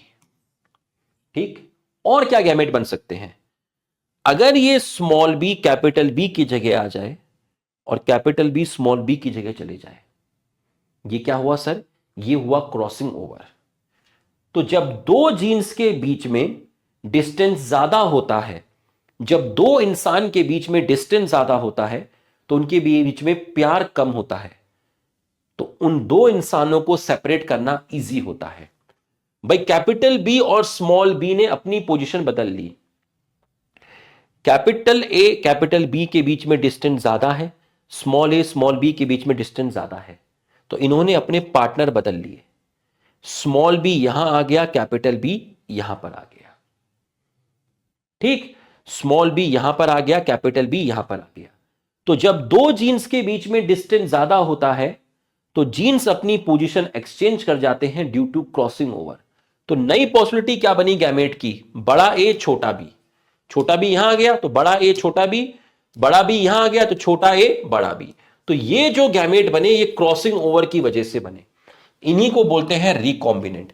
तो कितने तरह के गैमेट बने, 4 तरह के गैमेट बने। ठीक, distance between A and be more, तो लव और बॉन्डिंग क्या होगी, वीक होगी। तो क्रॉसिंग ओवर की वजह से जीन्स का सेपरेशन की चांसेस क्या होगी, ज्यादा होगी। ये इनकम्प्लीट लिंकेज है। इनकम्प्लीट लिंकेज में क्या होता है, पेरेंट भी बनते हैं और रिकॉम्बिनेंट भी बनते हैं। क्रॉसिंग ओवर प्रेजेंट होता है जो फीमेल ड्रोसोफिला में पाई जाती है। 4 तरह के गैमेट्स बनेंगे और इनकम्प्लीट लिंकेज जो होती है वो वीक होती है ना। अब इनकम्प्लीट लिंकेज को वीक क्यों बोला अभी आपको पता चल जाएगा, थोड़ी देर में पता चल जाएगा। वीक इसलिए बोला क्योंकि यहां नए पॉसिबिलिटी बन गई, रिकॉम्बिनेंट बन गई। स्ट्रॉन्ग कब बोलते, स्ट्रॉन्ग तब बोलते जब ये अपनी पोजीशन नहीं बदलते। तो ये अपनी पोजीशन कब नहीं बदलेंगे, जब लिंकेज स्ट्रॉन्ग होगी। और लिंकेज स्ट्रॉन्ग कब होगी, जब दो जीन्स के बीच में डिस्टेंस कम होगा।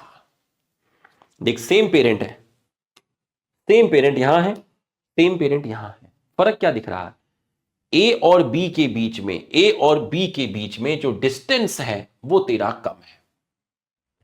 देख गैमेट सेम ऐसे ही बने, गैमेट सेम ऐसे ही बने, ए बी सेम।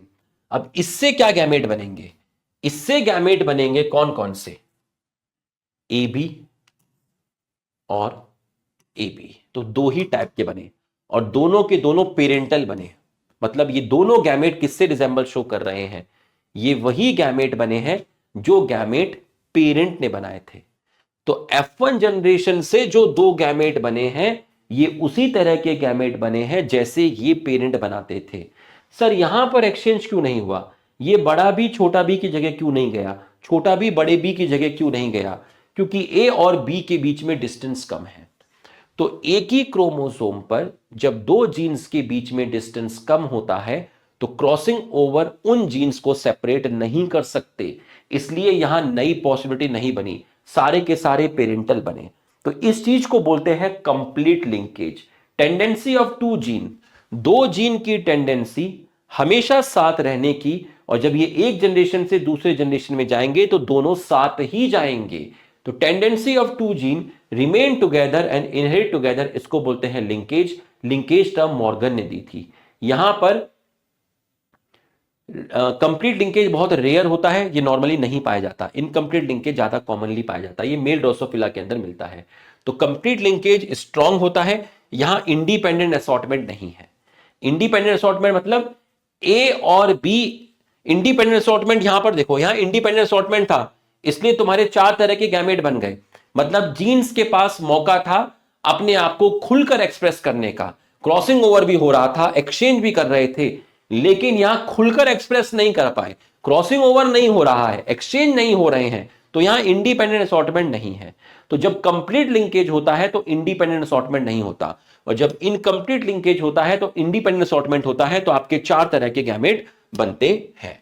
यह चीज आपको समझ में आ गई होगी। फिर एनसीईआरटी में 2 टेबल बनाए हुए हैं, है ना, क्रॉस ए और क्रॉस बी करके। तो ये मैं आपको समझा देता हूं। ठीक, ये भी ड्रोसोफिला है, ये भी ड्रोसोफिला है, ये फीमेल ड्रोसोफिला है, ये मेल ड्रोसोफिला है।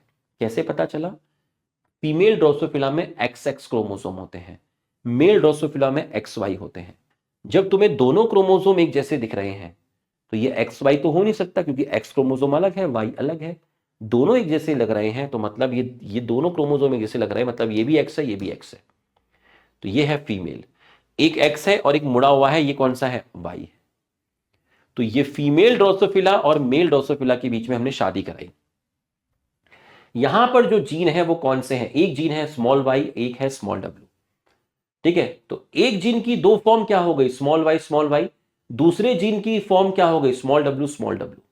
तो यहां पर सर ने 2 डिफरेंट जीन लिए हैं, एक स्मॉल y वाला, एक स्मॉल w वाला। मतलब सर यहां डाइहाइब्रिड क्रॉस बता रहे हैं। स्मॉल y की वजह से ड्रोसोफिला की बॉडी येलो होती है और W की वजह से येलो, उसकी जो आंखों का कलर है वो व्हाइट होता है। येलो बॉडी, व्हाइट आई, रिसेसिव कैरेक्टर है। Y पॉजिटिव की वजह से ब्राउन बॉडी होती है, और W पॉजिटिव की वजह से रेड आई होती है। तो ड्रोसोफिला की ब्राउन बॉडी और रेड आई कैसा कैरेक्टर है?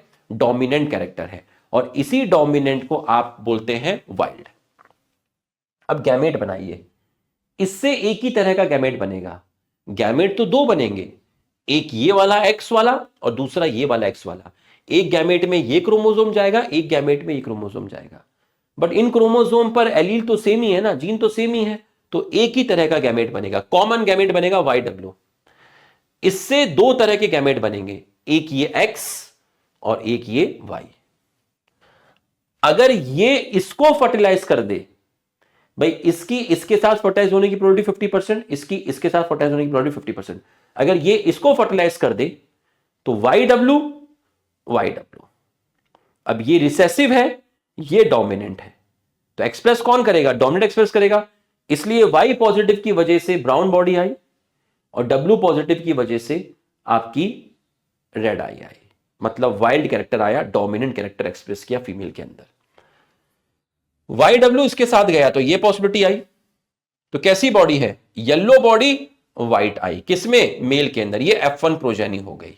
ठीक है सर, वाई पे क्यों नहीं बनाए ये जीन्स? वाई पे इसलिए नहीं बनाए क्योंकि इन कैरेक्टर को कंट्रोल करने वाले जीन वाई पे नहीं होते, एक्स पे होते हैं। अब F2 कैसे करेंगे देखो जरा। इससे कितने गैमेट बनेंगे? इससे 4 गैमेट बनेंगे। पहला gamete Y W Y W, दूसरा gamete Y positive W positive, तीसरा गैमेट क्रॉसिंग ओवर करवा दो, डब्ल्यू पॉजिटिव ऊपर ले आओ और डब्ल्यू नीचे ले आओ, तो Y W positive, Y positive W नीचे आ गया, वाई पॉजिटिव डब्ल्यू। तो इस फीमेल पेरेंट से 4 तरह के गैमेट्स बन सकते हैं। इससे लुखे से कितने बनेंगे? 2 ही बनेंगे, एक है आपका वाई डब्ल्यू और दूसरा है आपका ये वाई वाला, एक एक्स और एक वाई। अब ये 4 इसको साथ भी फर्टिलाइज कर सकते हैं, ये 4 इसके साथ भी फर्टिलाइज कर सकते हैं, ये 4 इसके साथ फर्टिलाइज करेंगे तो 4 बच्चे, 4 तरह के बच्चे, ये 4 इसको फर्टिलाइज करेंगे तो 4 तरह के बच्चे, 4 और 4 8, ये देखो 8। इसने इसको फर्टिलाइज किया तो Y W Y W Y W Y W, पहला बच्चा। इसने इसको फर्टिलाइज किया वाई डब्ल्यू वाई डब्ल्यू, और ये नीचे वाई क्रोमोसोम। अब इसने इसको फर्टिलाइज किया Y positive W Y W, इसने इसको फर्टिलाइज किया, ये आ गया। ये 4 कैसे आए? पहले इसने इसको किया, फिर इसने इसको किया, फिर इसने इसको किया, फिर इसने इसको किया। अब देख, वाई डब्ल्यू की वजह से yellow body white eye, Y W yellow body white eye, Y W positive Y W recessive है, Y positive W positive dominate, express करेगा डोमिनेट, तो आया आपका ब्राउन बॉडी रेड आई, ऐसे या ब्राउन बॉडी रेड आई। तो ये सारे के सारे F2 में वो कैरेक्टर है जो किसके साथ रिजेंबल शो कर रहे हैं? पेरेंट के साथ रिजेंबल शो कर रहे हैं। अब ये गैमेट्स रिकॉम्बिनेंट वाले हैं, क्रॉसिंग ओवर वाले। इसने इसको फर्टिलाइज किया, फिर इसने इसको फर्टिलाइज किया, तो ये 2 केस आए। इसने इसको फर्टिलाइज किया, इसने इसको फर्टिलाइज किया, ये 2 केस आए। अब देख, Y W positive, Y Y की वजह से बॉडी कैसी होगी? Yellow. W positive W positive dominant है, ये रिसेसिव है, तो एक्सप्रेस करेगा डब्ल्यू पॉजिटिव, आंखें कैसी होंगी? रेड आई। वाई डब्ल्यू पॉजिटिव, वाई की वजह से येलो बॉडी, डब्ल्यू पॉजिटिव की वजह से रेड आई। वाई पॉजिटिव वाई, तो वाई पॉजिटिव डोमिनेंट है, बॉडी हो गई ब्राउन। डब्ल्यू कैसा है? व्हाइट आई, ब्राउन बॉडी रेड आई। तो इस तरह की पॉसिबिलिटी क्या है? ये नए हैं, ऐसे कहीं पे भी नहीं है पेरेंट के अंदर, तो ये क्रॉसिंग ओवर की वजह से आए। तो जब आप इस तरह का क्रॉस करवाते हैं तो 98.7% F2 जनरेशन में इस तरह के लोग मिलते हैं। F2 जनरेशन में इस तरह के लोग जो कि पेरेंट से रिजेंबल करते हैं वो 98.7% मिलते हैं, और 1.3% इस तरह के लोग मिलते हैं जो पेरेंट से रिजेंबल शो नहीं करते। ये क्रॉसिंग ओवर वाले हैं। आ गया होगा समझ में? ये है आपका क्रॉस ए। ठीक उसी प्रकार से आप क्रॉस बी देखिए। क्रॉस बी में भी सेम ऐसे ही कराया। ये फीमेल है या मेल है, डब्ल्यू की वजह से व्हाइट आई है और एम की वजह से मिनिएचर विंग है, मतलब not well developed wing, vestigial wing मान लीजिए। W पॉजिटिव की वजह से रेड आई, M पॉजिटिव की वजह से आपका क्या है, नॉर्मल विंग है। मतलब डोमिनेंट ये कैरेक्टर जो है ना, रेड आई और नॉर्मल विंग, ये डोमिनेंट कैरेक्टर है वाइल्ड। ठीक उसी प्रकार से देखिए, इससे एक तरह का गैमेट बनेगा X टाइप का WM, इससे दो तरह के बनेंगे, एक ये वाला बना और एक ये वाला बना, एक ये वाला बना और एक ये वाला बना, दो गैमेट सर ने बना दिए। अब आप जरा ध्यान से देखिएगा, है ना, और ध्यान से समझिएगा, इसने इसको फर्टिलाइज किया तो WM, W positive M positive, और इसने इसको फर्टिलाइज किया, ये आया। तो WM white eye miniature wing, यहां W positive M positive dominant है, तो W पॉजिटिव M पॉजिटिव की वजह से क्या आएगा, रेड आई और नॉर्मल विंग वाइल्ड वाला। अब इससे गैमेट बनाइए, इससे चार गैमेट बनेंगे। पहला गैमेट WM, दूसरा W पॉजिटिव M पॉजिटिव। अब क्रॉसिंग ओवर कर दीजिए, M पॉजिटिव को ऊपर ले जाइए तो WM पॉजिटिव, और M को नीचे ले आइए W पॉजिटिव M, इससे दो ही बनेंगे। अब ठीक उसी प्रकार से जैसे पहले किया था, इसको इसके साथ फर्टिलाइज करिए, WM WM WM WM, इसको इसके साथ करिए WM और Y, WM और Y। अब इसको इसके साथ करिए W positive M positive, WM WM। अब इसको इसके साथ करिए W पॉजिटिव M, और ये नीचे मुड़ा हुआ है क्या, Y। सही है। ये दोनों कौन से थे, ये नए तरह के गैमेट से क्रॉसिंग ओवर की वजह से बने थे, ये रिकॉम्बिनेंट थे। अब इसको इसके साथ करिए WM पॉजिटिव WM, ये देखो WM पॉजिटिव WM। अब इसको इसके साथ करिए, ये देखिए। अब इसको इसके साथ करिए W पॉजिटिव M WM, ये देखिए। अब इसको इसके साथ करिए, तो ये देखिए white eye miniature wing, white eye miniature wing, W positive M positive dominant है, ये रिसेसिव, एक्सप्रेस करेंगे डोमिनेंट, तो ये कैरेक्टर आएगा। तो ये सारे के सारे वो कैरेक्टर आए F2 में जो किसके साथ रिजेंबल शो कर रहे हैं, पेरेंट के साथ कर रहे हैं। और यहां वो आए जो पेरेंट के साथ रिजेंबल शो नहीं कर रहे, नए आए, रिकॉम्बिनेंट आए। तो क्रॉस बी में इस तरह के लोग जो पेरेंट से रिजेंबल शो कर रहे हैं वो 62.8% बने, और इस तरह के लोग जो पेरेंट से रिजेंबल शो नहीं कर रहे, नए बने, वो 37.2% बने। तो यहां पेरेंटल 62.8% बने, यहां पेरेंटल 98.7% बने। मतलब यहां लिंकेज ज्यादा टाइट है, यहां लिंकेज उतनी टाइट नहीं है। तो क्रॉस ए क्रॉस बी में कहां लिंकेज ज्यादा है, क्रॉस ए में लिंकेज ज्यादा है as compare to cross B, क्योंकि वहां पेरेंटल जैसे ज्यादा बनते हैं।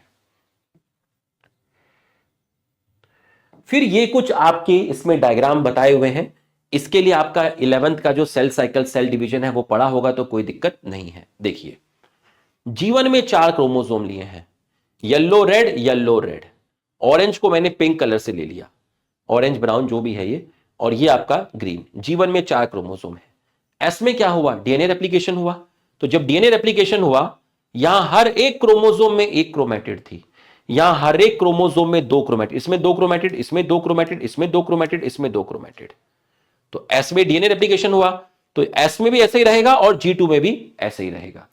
ठीक है, यहां भी 4 क्रोमोसोम, यहां भी 4 क्रोमोसोम, यहां हर एक क्रोमोसोम में एक क्रोमैटिड, यहां हर एक क्रोमोसोम में 2 क्रोमैटिड। मेटाफेज 1 में क्या हुआ, इक्वेटर पे आ गए, डब्ल्यू रेड एक यहां आ गया और ये यहां आ गया, एक प्लेट पर ये डब्ल्यू रेड, एक प्लेट पे ये पिंक ग्रीन। एनाफेज 1 में क्या हुआ, एनाफेज 1 के अंदर क्या हुआ, एनाफेज के अंदर क्रोमोसोम अपोजिट पोल पे चले गए, ये दोनों एक पोल पे आ गए, ये दोनों एक पोल पे आ गए। टीलोफेज 1 खत्म होने के बाद मियोसिस 1 खत्म हुआ, तो एक सेल में ये दो चले गए, एक सेल में ये दो चले गए। यहां मियोसिस 1 खत्म हो गया, दो सेल आपकी बन गई, एक सेल में ये दो, एक सेल में ये दो। अब मेटाफेज 2 में क्या हुआ, ये दोनों इक्वेटर पर आ गए, ये दोनों इक्वेटर पे आ गए। एनाफेज 2 में क्या हुआ, स्प्लिटिंग हो गई, डब्ल्यू रेड ऊपर चला गया, एक डब्ल्यू रेड नीचे चला गया, पिंक ग्रीन ऊपर चला गया, पिंक ग्रीन नीचे चला गया। अब इससे दो सेल बन गई मियोसिस 2 खत्म होने पर, तो एक सेल में डब्ल्यू और रेड और दूसरे सेल में डब्ल्यू और रेड, एक सेल में पिंक और ग्रीन, दूसरे में पिंक और ग्रीन। तो टीलोफेज 2 मियोसिस 2, ये देख लीजिए, यहां शॉर्ट में किया था, यहां पूरा का पूरा डिटेल में एक्सप्लेन किया है। ये टेबल है आपका, ठीक है, ये आपका क्रोमोसोम है, ये आपका जीन है, खुद ही लिखा हुआ है, देखो क्रोमोसोम और जीन, क्रोमोसोम भी पेयर में है, जीन भी पेयर में है। गैमेट फॉर्मेशन के टाइम, अब आप देखो क्रोमोसोम पेयर में है, तो जब गैमेट बनेंगे हर पेयर में से एक यहां गया, डब्ल्यू व्हाइट में से डब्ल्यू आया, डब्ल्यू व्हाइट में से डब्ल्यू आया, डब्ल्यू व्हाइट में से डब्ल्यू आया, बाकी व्हाइट यहां आ गए। तो जब आपके गैमेट फॉर्मेशन होता है तो हर पेयर में से एक क्रोमोसोम एक गैमेट में जाता है और दूसरा क्रोमोसोम एक गैमेट में जाता है। तो तो भाई क्रोमोसोम के ऊपर क्या होते हैं, एलील होते हैं। अब देखो जब क्रोमोसोम सेग्रीगेट कर रहे हैं तो क्रोमोसोम के ऊपर क्या प्रेजेंट है, एलील है। तो अगर एक गैमेट में एक क्रोमोसोम गया, एक गैमेट में एक क्रोमोसोम गया, इसका मतलब एक गैमेट में एक एलील गया, एक गैमेट में एक एलील गया। और एलील क्या है, एलील जीन की फॉर्म है। इसका मतलब जीन भी सेग्रीगेट करते हैं। एक गैमेट में एक जीन की फॉर्म गई, दूसरे गैमेट में एक जीन की फॉर्म गई। ठीक, जिस तरीके से जिस तरीके से ये पेयर, हर पेयर अपने आप को इंडिपेंडेंटली एक्सप्रेस करता है। इस पेयर से एक यहां गया, इस पेयर से एक यहां गया, इस पेयर से एक यहां गया, हर पेयर से एक क्रोमोसोम यहां गया, हर पेयर से एक क्रोमोसोम यहां गया। मतलब किसी ने एक दूसरे को एक्सप्रेशन को इनहिबिट नहीं किया।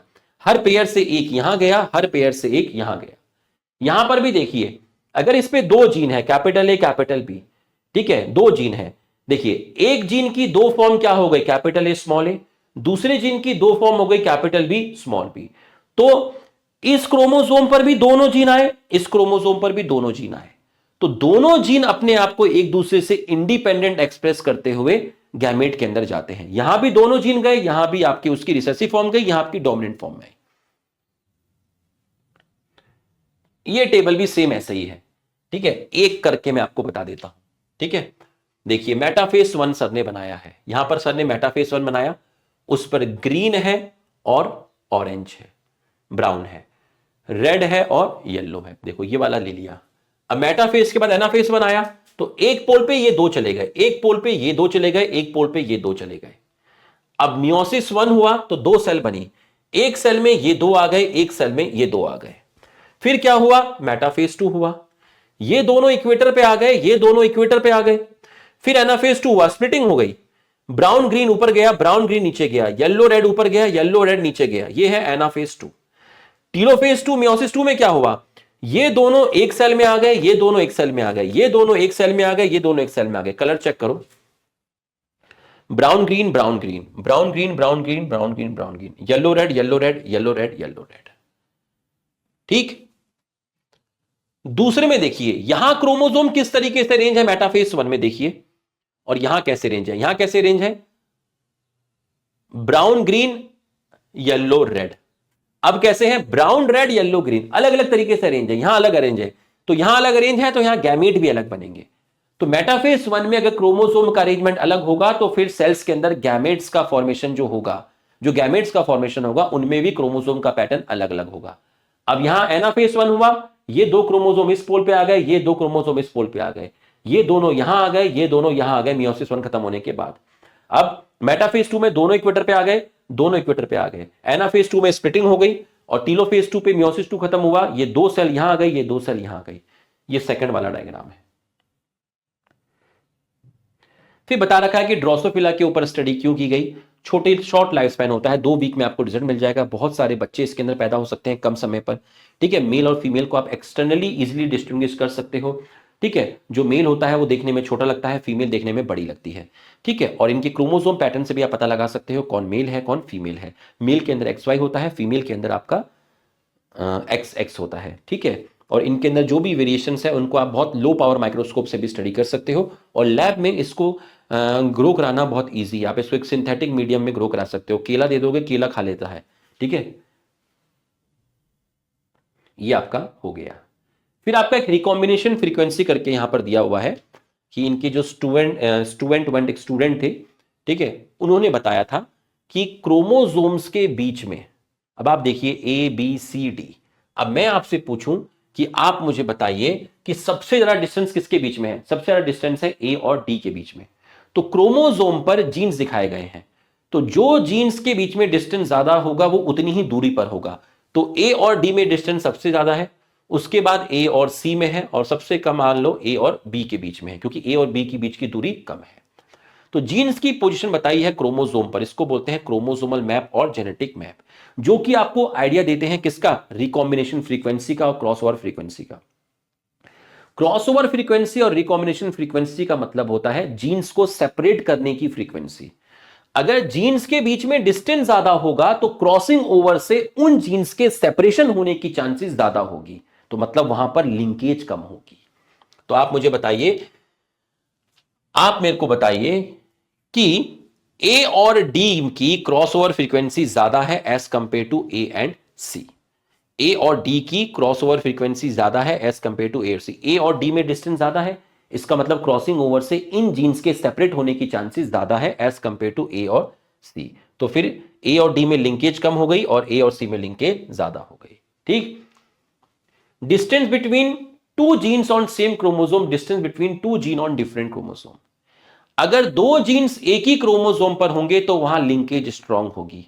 अगर एक जीन एक क्रोमोसोम पर है, दूसरा जीन दूसरे क्रोमोसोम पर है, तो वहां पे लिंकेज कम होगी। अब यहां पे भी दो केस हैं।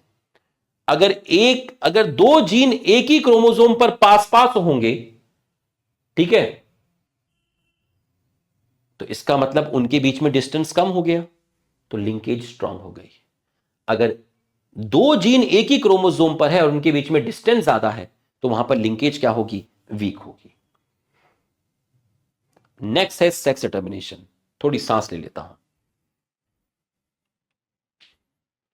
बच्चों, आगे बढ़ते हैं। नेक्स्ट है सेक्स डिटर्मिनेशन। ठीक है, एक साइंटिस्ट थे जिनका नाम था हैंकिंग। उन्होंने कुछ इंसेक्ट में स्टडी किया। क्या स्टडी किया? उन्होंने देखा कि उस इंसेक्ट के 50% स्पर्म में एक स्ट्रक्चर है जो नहीं पाया जाता, जिसको उन्होंने बोला एक्स बॉडी, और 50% स्पर्म के अंदर वो स्ट्रक्चर पाया जाता है, जिसको उन्होंने शुरू में एक्स बॉडी कहा, लेकिन बाद में उसको बताया गया कि वो एक एक्स क्रोमोसोम है। मतलब कुछ इंसेक्ट में ये स्टडी किया गया कि उनके 50% स्पर्म, उनके आधे स्पर्म में एक्स क्रोमोसोम है और आधे स्पर्म में एक्स क्रोमोसोम नहीं है, जिसको पहले क्या बोला गया? एक्स बॉडी बोला गया। अब क्रोमोसोम पैटर्न को देखकर किसी का सेक्स डिटरमाइन करना कि वो मेल है या फीमेल है, जिसमें हम सबसे पहले पढ़ेंगे X X X O type. ठीक है, दूसरा है X X X Y type, और तीसरा है आपका Z Z Z W type, और चौथा है Z O Z Z type. तो इसको पढ़ने के लिए आप पहले यहां पर समझिए, हमारे शरीर में 46 क्रोमोसोम होते हैं, जिनमें से 1 से लेके 44 तक ऑटोजोम्स होते हैं। मतलब 44 ऑटोजोम है, मतलब पेयर कितने हो गए? 22 पेयर हो गए। ठीक। एक्स एक्स और एक्स वाई आपके क्या हो गए? सेक्स क्रोमोसोम हो गए। तो एक्स एक्स और या बोलो या फिर एक्स वाई बोलो, इसको आप बोलेंगे सेक्स क्रोमोसोम। ठीक। अब जैसे मेल है, मेल में क्या मिलेगा? 22 पेयर, मतलब 44 और एक्स वाई 46। फीमेल में क्या मिलेगा? ये 22 पेयर और x x 22 pair, 44 plus 2 46, 44 plus 2 46। ठीक। अब ऑटोजोम्स को आप किससे रिप्रेजेंट कर रहे हैं? ए से। अब आप कैसा लिख सकते हैं? मेल को capital A plus X Y X Y, और 22 पेयर्स मतलब 44, तो आपने उसको कैपिटल ए से रिप्रेजेंट किया।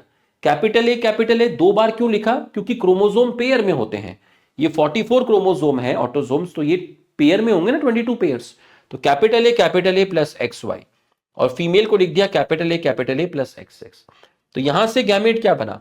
यहां से गैमेट बना ए प्लस एक्स ए प्लस वाई, यहां से बना ए प्लस एक्स ए प्लस एक्स। इसको आप और कैसे लिख सकते हैं? इसको आप और कैसे लिख सकते हैं? देखिए, ठीक है, इसको आप और कैसे लिख सकते हैं? ए, तो एक्चुअल में ये क्या है? एक्चुअल में ये 44 है। ठीक है, 44 प्लस एक्स वाई 46, तो यहां 23 आ गया और यहां 23 आ गया। ये 44 है, तो एक्चुअल में ये कितना है? 44 है। तो ए का मतलब 44, तो एक ए यहां आ गया, तो मत एक मिनट 44 है, 44 प्लस 2 46, तो एक ए यहां आ गया, 22 प्लस 1 22 प्लस 1, तो ये कितने हो गए टोटल? ये 23, ये 23, तो 46 से गैमेट में 23 समझे? ये देखो 22 प्लस एक्स 22 प्लस वाई, यहां से क्या बनेगा? ये 44 है, तो ये एक ए यहां आ गया 22, एक ए यहां आ गया 22, तो 22 प्लस 1 22 प्लस 1। ठीक। तो आप ऐसे भी लिख सकते हैं 22 प्लस एक्स 22 प्लस एक्स। तो फीमेल में एक ही तरह के गैमेट बनेंगे। भाई यहां कितने गैमेट बने? गैमेट तो दो बने, एक ये वाला एक ये वाला, लेकिन दोनों सेम बने, तो टाइप कितना हुआ? एक ही टाइप का हुआ, होमोगैमेटिक। कितने गैमेट बने? दो बने। कितने टाइप के बने? दो टाइप के, एक एक्स वाला और एक वाई वाला टाइप हो गए। तो ठीक है, अब ऐसा पैटर्न कहां पाया जाता है? ये सर वाला जो पैटर्न है ये कुछ इंसेक्ट्स में पाया जाता है और ह्यूमन के अंदर पाया जाता है। इस पैटर्न को बोलते हैं XXXY टाइप। ये वाला पैटर्न हमने पढ़ लिया। दूसरा पैटर्न है, अब आप जरा इसमें देखेंगे तो Y क्रोमोसोम हमारे अंदर XY है मेल में, तो Y क्रोमोसोम X से कंपेयर में छोटा होता है। सेक्स कौन डिटरमाइन करेगा?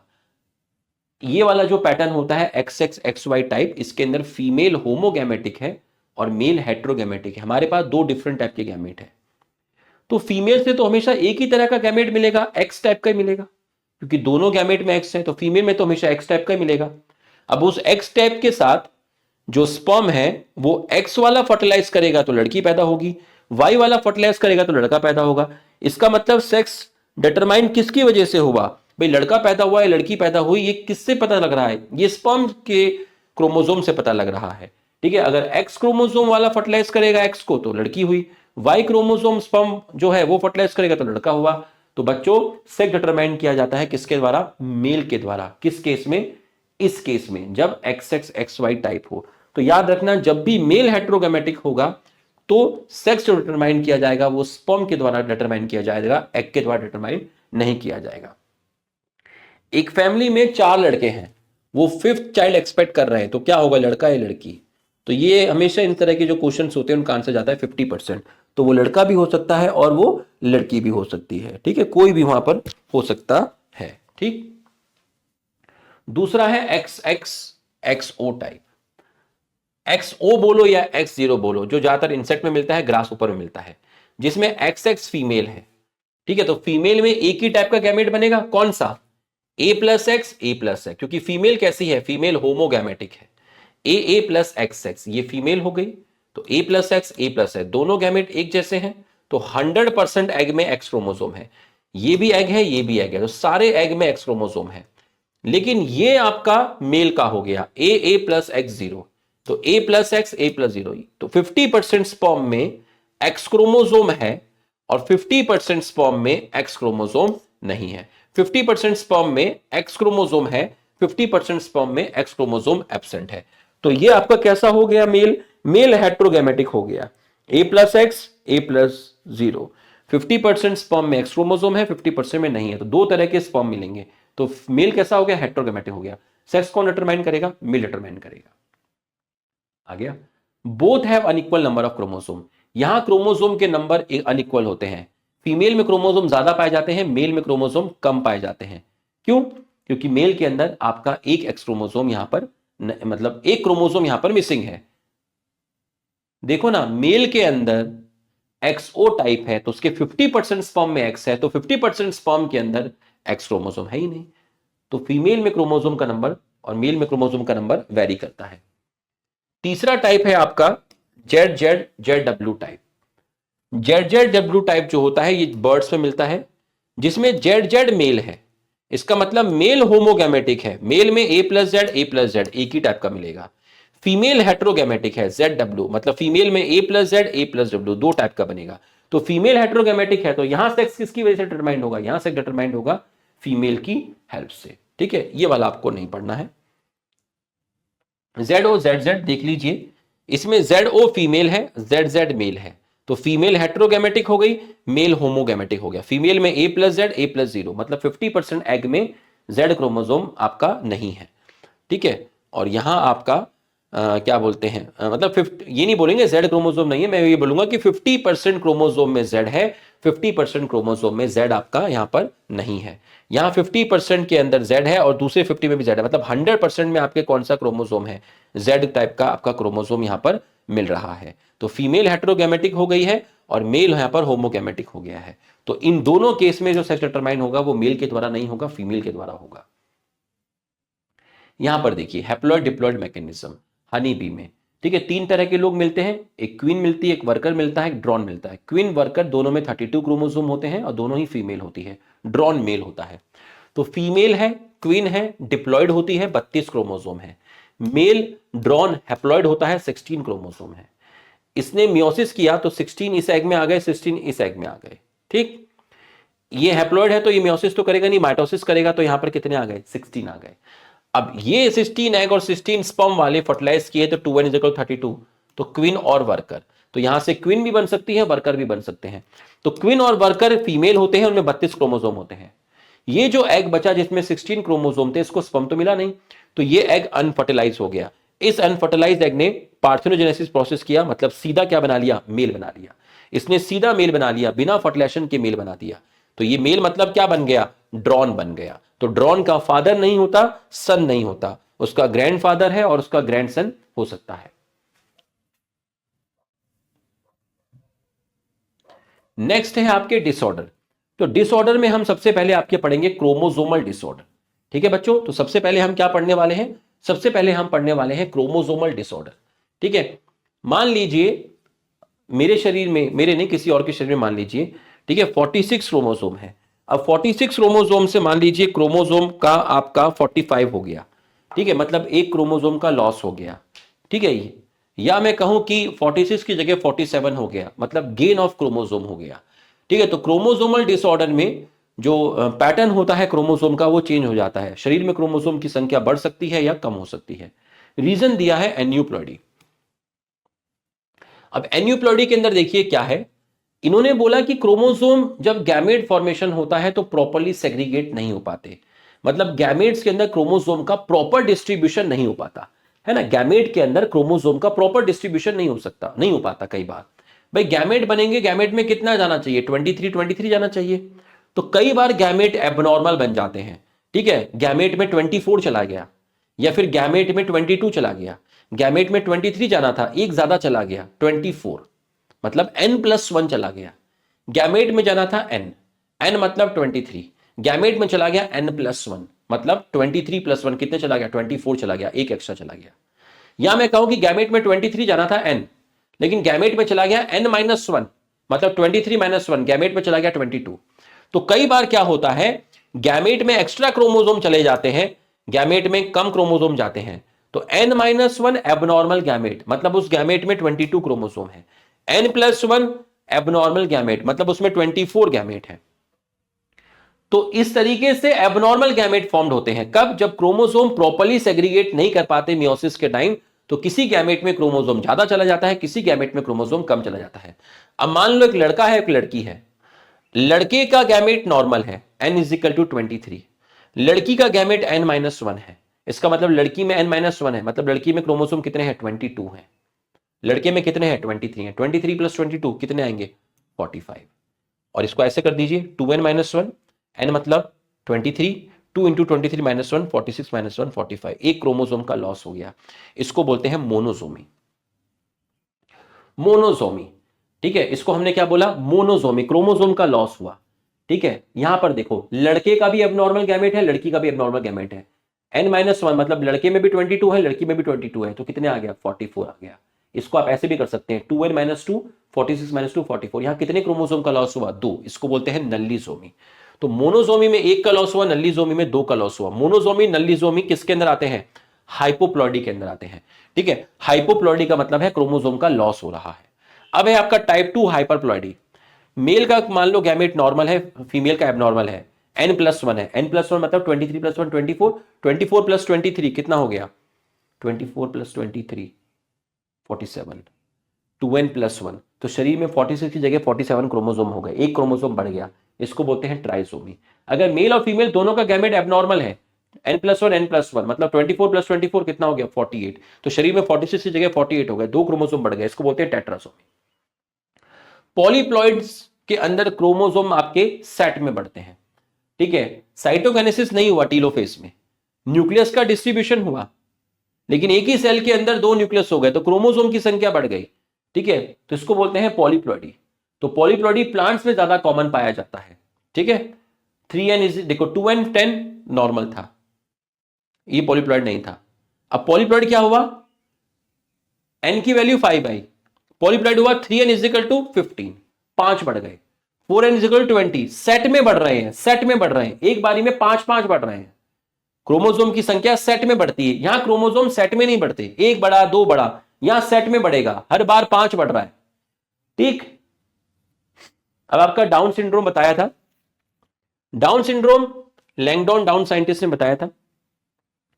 47 क्रोमोसोम हो जाते हैं शरीर में। तो अगर शरीर में 47 क्रोमोसोम हो गए हैं, इसका मतलब एक क्रोमोसोम बढ़ गया, मतलब ट्राइसोमी हो गई।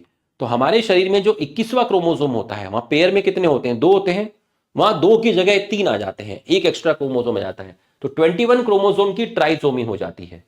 ठीक है, इसको आप बोलते हैं डाउन सिंड्रोम। अब क्लिनफेल्टर सिंड्रोम और टर्नर सिंड्रोम देखिए। क्लिनफेल्टर सिंड्रोम में मान लीजिए कि फीमेल गैमेट नॉर्मल है A+X, मेल गैमेट एबनॉर्मल है A+XY। भाई मेल में नॉर्मल गैमेट क्या बनने थे? A+X और A+Y, बट मेल के अंदर एबनॉर्मल गैमेट बन गए, मतलब उसके स्पर्म में दोनों ही चले गए, XY दोनों ही चले गए, सेपरेट नहीं हो पाए। तो फर्टिलाइजेशन के बाद क्या होगा? A+XX+Y। तो अब आप देखिए 44 + 1 + 1 + 1 कितने हो गए? 47। तो ये भी ट्राइसोमी है, डाउन सिंड्रोम भी ट्राइसोमी थी, बट वहां 21वें क्रोमोसोम की ट्राइसोमी थी, वहां ऑटोसोमल ट्राइसोमी थी। ये सेक्स क्रोमोसोमल ट्राइसोमी है, यहां पर एक्स क्रोमोसोम बढ़ गया, सेक्स क्रोमोसोम बढ़ गया। ये पुरुषों में होता है, मेल में फीमेल के कैरेक्टर आ जाते हैं, सेक्स क्रोमोसोम या फिर एलोसोमल ट्राइसोमी। और क्या केस हो सकता है? मान लो स्पर्म में नॉर्मल है A+Y, मेल का गैमेट नॉर्मल है, लेकिन फीमेल में A+X आना था, लेकिन फीमेल में क्या हुआ? दोनों एक्स एक ही एग में चला गया, तो एबनॉर्मल बन गया, फर्टिलाइज हुआ, फिर से 47। तो एक्स क्रोमोसोम मेल के अंदर बढ़ गया है। ठीक है, टर्नर सिंड्रोम में क्या होता है? शरीर में 45 क्रोमोसोम हो जाते हैं, मतलब एक क्रोमोसोम का क्या हो जाता है? लॉस हो जाता है। कैसे हुआ? एक क्रोमोसोम का लॉस हुआ तो क्या बोलेंगे? मोनोसोमी बोलेंगे। फीमेल में नॉर्मल था, सॉरी मेल में मान लो नॉर्मल है और फीमेल के अंदर नॉर्मल नहीं है, फीमेल के एग में कोई भी एक्स क्रोमोसोम नहीं है, A+0, फर्टिलाइज किया तो आपका क्या आया? 44 + 1 45।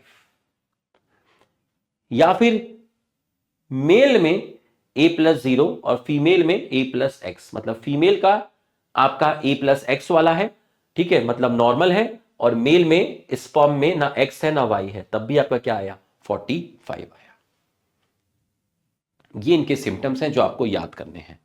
Down syndrome, Klinefelter syndrome, Turner syndrome, ये आपको इनके सिम्टम्स याद करने हैं। अब है आपका जेनेटिक डिसऑर्डर। ठीक है, जेनेटिक डिसऑर्डर तो 2 टाइप के डिसऑर्डर थे आपके। ठीक है, एक है आपका जेनेटिक डिसऑर्डर में क्रोमोसोमल डिसऑर्डर जो आपने पढ़ लिया, और दूसरा है आपका मेंडेलियन डिसऑर्डर। 2 तरह के डिसऑर्डर है, एक है क्रोमोसोमल डिसऑर्डर और एक है मेंडेलियन डिसऑर्डर। जेनेटिक डिसऑर्डर के अंदर 2 है। तो आपने क्रोमोसोमल पढ़ लिया, मेंडेलियन अभी आपने नहीं पढ़ा, तो अब आप पढ़ेंगे मेंडेलियन डिसऑर्डर। मेंडेलियन डिसऑर्डर में क्या है? जीन के अंदर म्यूटेशन हो गई, जीन के अंदर चेंज आ गया, जीन के अंदर बेसिस के अंदर चेंज आ गया, जीन में जो नाइट्रोजनस बेस मिलेंगे वहां पर चेंज आ गया, मान लो म्यूटेशन हो गई। ठीक है, तो मेंडेलियन डिसऑर्डर जीन्स में म्यूटेशन की वजह से होते हैं, और ये पेरेंट से ऑफस्प्रिंग में ट्रांसफर होते हैं। समझे? जैसे किसी फादर को है तो आगे किसी बेटा है बेटी को हो सकता है, मतलब ये प्रिंसिपल ऑफ इनहेरिटेंस फॉलो करते हैं। और एक चीज होती है जिसको आप बोलते हैं पेडिग्री एनालिसिस, बताया जाएगा आपको। ठीक है, एक तरीके से ग्राफिकल रिप्रेजेंटेशन होता है। ठीक है, तो आप पेडिग्री एनालिसिस से ये पता लगा सकते हो कि किसी भी फैमिली मेंबर में ये डिसऑर्डर कहां से आए। भाई किसी के बेटे में अगर ये मान लीजिए बीमारी है, तो बेटे में बीमारी कहां से आई? उसके फादर से आई, या उसकी मदर से आई, या फिर ग्रैंड फादर से आई। इसको पता लगाने के लिए एक तरीका होता है जिसको आप बोलते हैं पेडिग्री एनालिसिस। तो इन डिसऑर्डर को आप स्टडी कर सकते हो with the help of pedigree analysis. किन डिसऑर्डर को? मेंडेलियन डिसऑर्डर को। ठीक है, ऑटोसोम्स कैपिटल ए, देखिए एक जीन की 2 form, capital A capital A, capital A small A small A small A, जिसमें कैपिटल ए क्या है? ऑटोसोमल डोमिनेंट है, स्मॉल ए क्या है? ऑटोसोमल रिसेसिव है। ठीक, तो कैपिटल ए स्मॉल ए, ये दोनों डोमिनेंट फॉर्म हो गई ऑटोसोम की। स्मॉल ए कैसी फॉर्म हो गई? रिसेसिव फॉर्म हो गई। ठीक है, ये आपको कुछ बेसिक बताया गया है ना, ये आपको बेसिक बताया गया है। अब देखिए, phenylketonuria, sickle cell anaemia, thalassaemia, cystic fibrosis, ये सारी की सारी ऑटोसोमल रिसेसिव डिसऑर्डर है। इसका मतलब क्या हुआ? इसका मतलब यह हुआ कि जिनको भी ये बीमारी होगी उनका रिप्रेजेंटेशन होगा स्मॉल ए, मतलब एक क्रोमोसोम पे मिलेगा स्मॉल ए और दूसरे पे मिलेगा स्मॉल ए। ठीक, तो जिनको भी ये बीमारी होंगी, ये बीमारी ऑटोसोमल रिसेसिव डिसऑर्डर है, मतलब एक क्रोमोसोम पर स्मॉल ए मिलेगा, दूसरे पे भी स्मॉल ए मिलेगा। तो ये बीमारी रिसेसिव जीन की वजह से है, डोमिनेंट की वजह से नहीं है। तो अगर कोई बंदा ये होगा उनको ये बीमारी नहीं होगी, वो बंदे नॉर्मल होंगे। अगर कोई बंदा ऐसा होगा तो इसका मतलब उसको ये वाला डिसऑर्डर है। तो इन डिसऑर्डर में बंदा रिसेसिव हो जाता है, ठीक है, रिसेसिव से होता है। अब बोथ पेरेंट आर कैरियर, इन बीमारी के लिए अगर दोनों पेरेंट कैरियर है तो कैरियर कैसा होगा भाई, कैपिटल ए कैसा होगा? अगर बीमारी ऑटोसोमल रिसेसिव डिसऑर्डर है, इसका मतलब बंदा अगर स्मॉल ए होगा तो वो कैसा होगा, अफेक्टेड होगा। कैपिटल ए होगा तो वो तो रिसेसिव नहीं हो, तो डोमिनेंट है, तो बंदा कैसा होगा, नॉर्मल होगा। कैपिटल ए स्मॉल ए होगा तो वो कैरियर होगा। कैरियर को भी हम क्या मान लेते हैं, कैरियर को भी हम नॉर्मल कंसिडर कर सकते हैं। तो अगर दोनों पेरेंट्स कैरियर हैं, capital A small A, cross करवाया, यहां से गैमेट कैपिटल ए स्मॉल ए, यहां से गैमेट कैपिटल ए स्मॉल ए, आपने करवाया तो क्या आया, स्मॉल ए एक आया, तो मतलब 1/4। तो चाइल्ड के अफेक्टेड होने की प्रोबेबिलिटी कितनी है, 1/4। भाई ये नॉर्मल होगा, ये दोनों कैसे होंगे, कैरियर, और कैरियर को हम क्या मान लेते हैं, नॉर्मल, तो 1/4। अब ये जो बंदा अफेक्टेड हुआ है, ये लड़का अफेक्टेड है या लड़की है? अब लड़का पैदा होगा या लड़की पैदा होगी, इसकी प्रोबेबिलिटी 1/2 होती है, तो आपने 1/4 को 1/2 से मल्टी कर दिया तो 1/8। अगर पूछा अफेक्टेड चाइल्ड तो 1/4। आपसे बोला अफेक्टेड मेल चाइल्ड, मतलब स्पेसिफिक पूछ रहा है कि मेल चाइल्ड के अफेक्टेड होने की प्रोबेबिलिटी क्या है, तो आपने इसको 1/2 से मल्टीप्लाई कर दिया। फिनाइलकीटोन्यूरिया, सिकल सेल एनीमिया, ठीक है, आप देखेंगे फिनाइलकीटोन्यूरिया में क्या होता है कि एक जीन में म्यूटेशन हो जाती है जिसकी वजह से फिनाइल एलेनिन हाइड्रोक्सिलेज एंजाइम नहीं बनता, जिसकी वजह से फिनाइल एलेनिन टायरोसिन में कन्वर्ट नहीं होती। तो फिर फिनाइल एलेनिन जो है और इसका जो प्रोडक्ट है फिनाइल पायरिक एसिड, यही खट्टा रहता है, ये कलेक्ट होना स्टार्ट हो जाता है। क्यों? क्योंकि ये टायरोसिन में कन्वर्ट हो नहीं रहा, क्योंकि इसको कन्वर्ट करने वाला एंजाइम ही नहीं है, क्योंकि जीन में म्यूटेशन हो गई है। तो जिसकी वजह से फिनाइल एलेनिन का एक्यूमुलेशन बढ़ता है और इतना बढ़ता है कि वो यूरिन में बाहर आ जाता है, ठीक है। और इसमें स्किन लाइट हो जाती है, डी पिगमेंटेशन, स्किन से पिगमेंट चला जाता है, बालों से पिगमेंट चला जाता है, मेंटल रिटार्डेशन हो जाता है। तो आप देखिए 3 सिम्टम्स आपको दिख रहे हैं। तो यहां पर एक जीन एक से ज्यादा कैरेक्टर कंट्रोल कर रहा है। एक जीन में म्यूटेशन होने की वजह से 3 चीजें खराब हो गई, एक तो डी पिगमेंटेशन ऑफ स्किन हो गया, डी पिगमेंटेशन ऑफ हेयर हो गया, और मेंटल रिटार्डेशन हो गया। मतलब एक जीन से एक से ज्यादा इफेक्ट कंट्रोल हो रहे हैं। एक जीन अगर काम नहीं कर रहा है तो 3 बीमारियां, 3 तरह से कंडीशन आ रही है। तो यहां पर 1 gene control more than 1 character. तो आपका ये एग्जांपल हुआ किसका, प्लियोट्रॉपी का हुआ, ठीक है, मेटाबॉलिज्म का डिसऑर्डर है।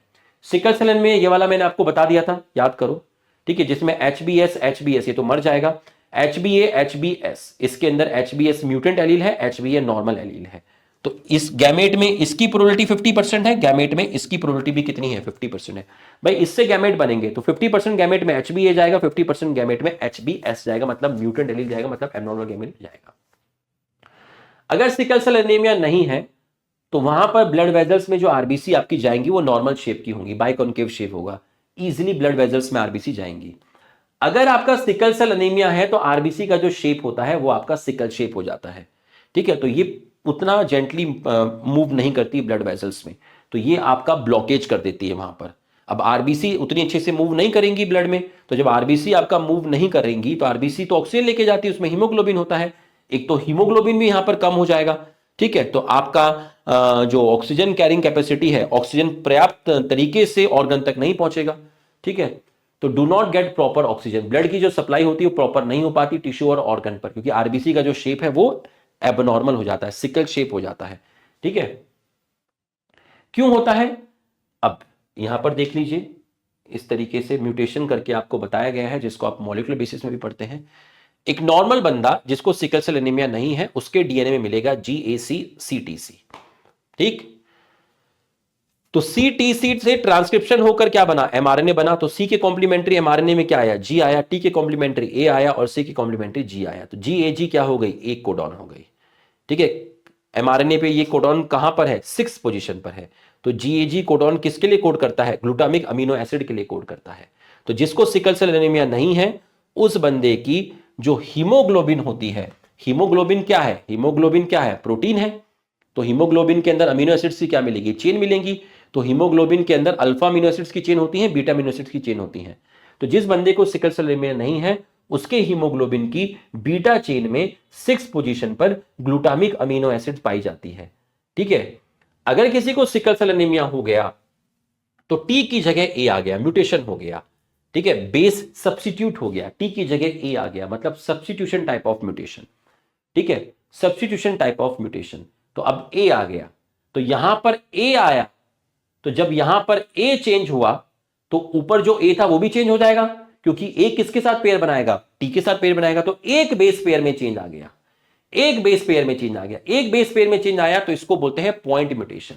तो अब यहां से जो एमआरएनए बना, सी के कॉम्प्लीमेंट्री जी, ए के कॉम्प्लीमेंट्री यू, सी के कॉम्प्लीमेंट्री जी, यहां कोडॉन अलग, यहां कोडॉन अलग। तो जब कोडॉन अलग हुई तो यहां अमीनो एसिड अलग हो गई, तो यहां आ गया वैलिन, यहां है ग्लूटामिक एसिड। तो जिसको सिकल सेल एनीमिया होता है उसके हीमोग्लोबिन की बीटा चेन में 6 पोजीशन में ग्लूटामिक एसिड नहीं, वैलिन मिलता है।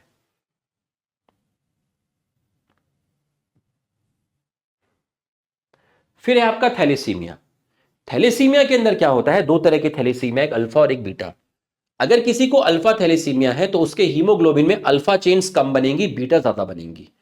अगर किसी को बीटा थैलेसीमिया है तो उसके हीमोग्लोबिन के अंदर बीटा चेन कम बनेंगी, अल्फा ज्यादा बनेंगी। तो यहां बीटा ज्यादा बनती है या अल्फा ज्यादा बनती है। ठीक, अब अल्फा थैलेसीमिया में क्या होता है, मान लीजिए ये आपका क्रोमोसोम है, क्रोमोसोम कौन से नंबर का है, 16 क्रोमोसोम। एक जीन के दो एलील हो गए, HbA1 HbA1, एक HbA1 यहां है, एक HbA1 यहां है। एक जीन के दो एलील हो गए, HbA2 HbA2, एक HbA2 यहां है, एक HbA2 यहां है। तो म्यूटेशन हुआ, म्यूटेशन किस टाइप का हुआ, डिलीशन हुआ। डिलीशन का मतलब क्रोमोसोम का सेगमेंट लॉस हो गया, क्रोमोसोम का सेगमेंट डिलीट हो गया। तो यहां से आप देख लीजिए HbA1 HbA1 डिलीट हो गया। ऐसा होता है अल्फा थैलेसीमिया में, HbA1 HbA1 दोनों डिलीट हो गए, या एक डिलीट हो, या ये चारों डिलीट हो जाए, HbA1 HbA1 HbA2 HbA2, इतना क्रोमोसोम गायब हो जाए। तो जब क्रोमोसोम का लॉस हुआ तो जीन का लॉस हो गया, ये अल्फा थैलेसीमिया में होता है। बीटा थैलेसीमिया 11वें क्रोमोसोम पर एक जीन की दो फॉर्म HBB HBB, ये दोनों का लॉस हो गया। भाई ये उंगली थी इतनी कट गई, ये क्रोमोसोम था इतना डिलीट हो गया, तो आपका एलील डिलीट हो गया, HBB जीन डिलीट हो गया, ये आपका होता है। ठीक है, थैलेसीमिया को आप क्वांटिटेटिव डिसऑर्डर बोलते हैं और सिकल सेल एनीमिया को आप क्वालिटेटिव डिसऑर्डर बोलते हैं। ये आपका आ गया है। ठीक है, थोड़ा सा सांस और ले लूं। तो बच्चों आगे बढ़ते हैं हम, है ना। अब हम मेंडेलियन डिसऑर्डर पढ़ रहे थे, जिसमें हमने फिनाइलकीटोन्यूरिया, सिकल सेल एनीमिया, थैलेसीमिया ये सब देखा। ठीक है, अब मेंडेलियन डिसऑर्डर में एक है कलर ब्लाइंडनेस और हीमोफीलिया। ठीक है बच्चों, कलर ब्लाइंडनेस के अंदर क्या होता है कि आप दो कलर के बीच में डिफरेंशिएट नहीं कर पाते। ठीक है, रेड और ग्रीन के बीच में आप डिफरेंशिएट नहीं कर पाते हैं। ठीक है, और हीमोफीलिया में क्या होता है, अगर आपको कहीं पर कट लग गया है तो काफी टाइम तक आपका जो ब्लड है, ठीक है, वहां पर क्लॉट नहीं हो पाता है और ब्लीडिंग कॉन्टिन्यूसली होती रहती है। ठीक है, तो हीमोफीलिया और कलर ब्लाइंडनेस दोनों को कंट्रोल करने वाला जीन एक्स क्रोमोसोम पर होता है। ठीक है, एक्स क्रोमोसोम कैसा है, सेक्स क्रोमोसोम है। ठीक है, तो सेक्स लिंक इनहेरिटेंस क्यों बोला, क्योंकि इनको कंट्रोल करने वाला जीन सेक्स क्रोमोसोम पर है। ठीक, और रिसेसिव कंडीशन में बीमारी होती है। अगर किसी को कलर ब्लाइंडनेस है तो रिसेसिव कंडीशन में ये जीन उसको कलर ब्लाइंड करेगा। अगर किसी को हीमोफीलिया है तो रिसेसिव कंडीशन में हीमोफीलिया होगा। देखो मैं आपको बताता हूं, XCY मैंने छोटा सी लिखा है, छोटा सी ये डिनोट कर रहा है कि जीन रिसेसिव फॉर्म में है।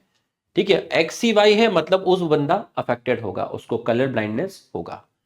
XC फीमेल है, दोनों पे C है, इसका मतलब वो फीमेल आपकी अफेक्टेड होगी। XX normal female, XY normal mail.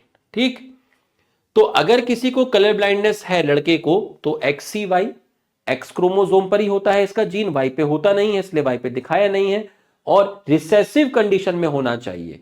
Dominant form में होगा तो बीमारी नहीं होगी। जैसे आप ये देखिए XCX यहां पर रिसेसिव फॉर्म में है, ठीक है, और यहां पर डोमिनेंट फॉर्म में है। तो अब आप देखिए यहां रिसेसिव फॉर्म में है, यहां डोमिनेंट फॉर्म में है। यहां पर आपका छोटा सी नहीं होगा, यहां बड़ा सी होगा। यहां क्या होगा, बड़ा सी, बड़ा सी मतलब डोमिनेंट फॉर्म। तो एक्सप्रेस कौन सी करेगी, डोमिनेंट फॉर्म एक्सप्रेस करेगी, रिसेसिव फॉर्म एक्सप्रेस नहीं कर पाएगी, क्योंकि डोमिनेंट जो होगा वो रिसेसिव को सप्रेस कर देगा। इसलिए इन लोगों को कलर ब्लाइंडनेस नहीं होता, ये फीमेल कैरियर कहलाई जाती है। तो यहां फीमेल हेट्रोजाइगस है, यहां फीमेल आपकी कैसी है, हेट्रोजाइगस है। तो XCX जो फीमेल होती है उसको कलर ब्लाइंडनेस नहीं होता, बट कलर ब्लाइंडनेस की ट्रेट उसके अंदर है, उसके अंदर 50% एलील डिफेक्टिव है, ठीक है। तो ये कैरियर मानी जाती है किसके लिए, कलर ब्लाइंडनेस के लिए, ठीक है। अब person not able to distinguish between red and green colour, common in male, male में ज्यादा कॉमन पाया जाता है ना, मेल में ये ज्यादा कॉमन पाया जाता है। क्यों, देखो जरा, अगर फीमेल कैरियर है और मेल नॉर्मल है, फीमेल कैसी है, कैरियर है, मेल कौन से है, नॉर्मल है, इनकी शादी कराओ। फीमेल कैरियर है XCX, मेल नॉर्मल है, मतलब मेल को कलर ब्लाइंडनेस नहीं है, फीमेल कैरियर है, कैरियर को हम नॉर्मल मान लेते हैं, तो शादी कराए तो देखो लड़के अफेक्टेड आए, लड़कियां अफेक्टेड नहीं आई, लड़कियां कैसी आई, कैरियर आई। मतलब लड़के में तब ट्रांसमिट हो जाएगा जब पापा को नहीं है और मदर कैरियर है, मदर भी अफेक्टेड नहीं है, मदर क्या है, कैरियर है, तो लड़की को नहीं हुआ, लड़के को हो गया। तो ये मेल में ज्यादा कॉमनली पाया जाता है क्योंकि इसको कंट्रोल करने वाले जीन X क्रोमोसोम पर होते हैं, ठीक। केस 2 देखो, फीमेल कैरियर है, मेल अफेक्टेड है, तब जाके लड़की में आया, लड़के में तो तब भी आया, बेटे में तो तब भी आया, लेकिन बेटी में भी आया। तो बेटी में कब ट्रांसमिट होगा, बेटी में ट्रांसमिट करने के लिए मिनिमम रिक्वायरमेंट होनी चाहिए कि पापा अफेक्टेड हो और मदर कैरियर हो, लेकिन बेटे में तो तब भी चला जाएगा जब पापा को नहीं है। तो ये ज्यादा इजीली सन में ट्रांसमिट होता है एज कंपेयर टू डॉटर।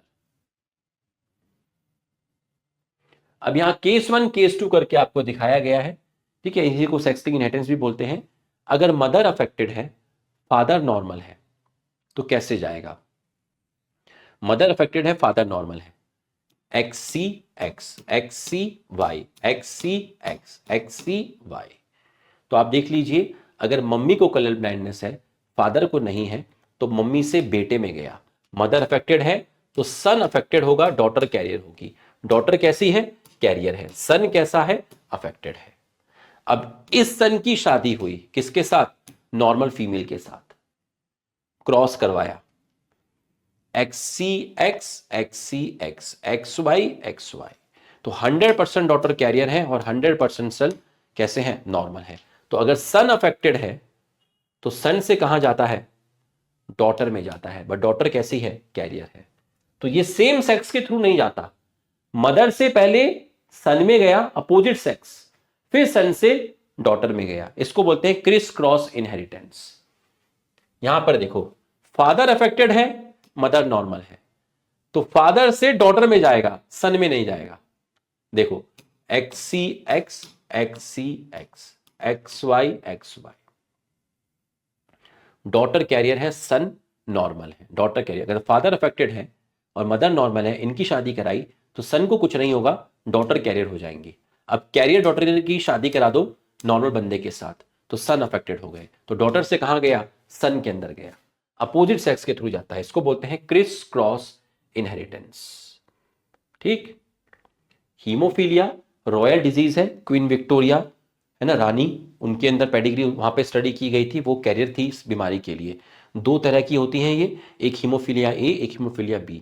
यहाँ ब्लड क्लॉटिंग फैक्टर 8 एब्सेंट होता है, यहाँ 9 एब्सेंट होता है। 8 का नाम है एंटी हीमोफिलिक ग्लोबिन, 9 का नाम है प्लाज्मोथर्मोप्लास्टिन कंपोनेंट। ब्लड यहाँ कंटिन्यू फ्लो होता रहता है अगर कट लग जाए, ठीक है। Myotonic dystrophy autosomal dominant disorder है, इसके बारे में बट किताब में कुछ नहीं लिखा, बस इतना लिखा है कि ऑटोसोमल डोमिनेंट डिसऑर्डर है। इसका मतलब अगर मुझे मायोटोनिक डिस्ट्रोफी है तो या तो मैं ऐसा हो सकता हूं या फिर मैं ऐसा हो सकता हूं, क्योंकि ये बीमारी डोमिनेंट जीन की वजह से होगी। अगर मुझे मायोटोनिक डिस्ट्रोफी नहीं है तो मेरा रिप्रेजेंटेशन ये होगा, रिसेसिव वाला। Mutation upon molecular basis of inheritance में पढ़ लेंगे। ये पेडिग्री एनालिसिस, ये कुछ सिंबल्स हैं जो आपको पता होने चाहिए। अगर फीमेल और मेल नॉर्मल है तो आप इस तरीके के बॉक्स यूज करते हैं, अफेक्टेड है तो इस तरह के आप बॉक्स यूज करते हैं। इसका मतलब यह है कि आपके दो पेरेंट हैं, एक फीमेल पेरेंट एक मेल पेरेंट, और जो बच्चा पैदा हुआ है, बच्चा क्या है, ये डॉटर पैदा हुई है, ये साइन किसका होता है, डॉटर का होता है। डॉटर कैसी हुई है, नॉर्मल है। इस साइन का मतलब यह है कि फीमेल पेरेंट है, मेल पेरेंट को बीमारी थी, इनकी शादी हुई तो जो बेटी हुई, बेटी कैसे हुई, नॉर्मल है। इस साइन का मतलब है कि फीमेल पेरेंट भी नॉर्मल था, मेल पेरेंट भी नॉर्मल था, दोनों के दोनों अनअफेक्टेड थे, लेकिन जो बच्ची पैदा हुई वो कैसी हुई, अफेक्टेड हुई। इसका मतलब है फीमेल पेरेंट और मेल पेरेंट की शादी हुई और जो बच्चा पैदा हुआ वो बच्चा कैसा है, अफेक्टेड है। तो आप इतना कर लीजिएगा, ये साइन आप याद कर लीजिएगा, ठीक है, सारे के सारे इसके अंदर, और ये आपका हो गया। तो बच्चों कमेंट करके बताना आपको लेक्चर कैसा लगा। Thank you.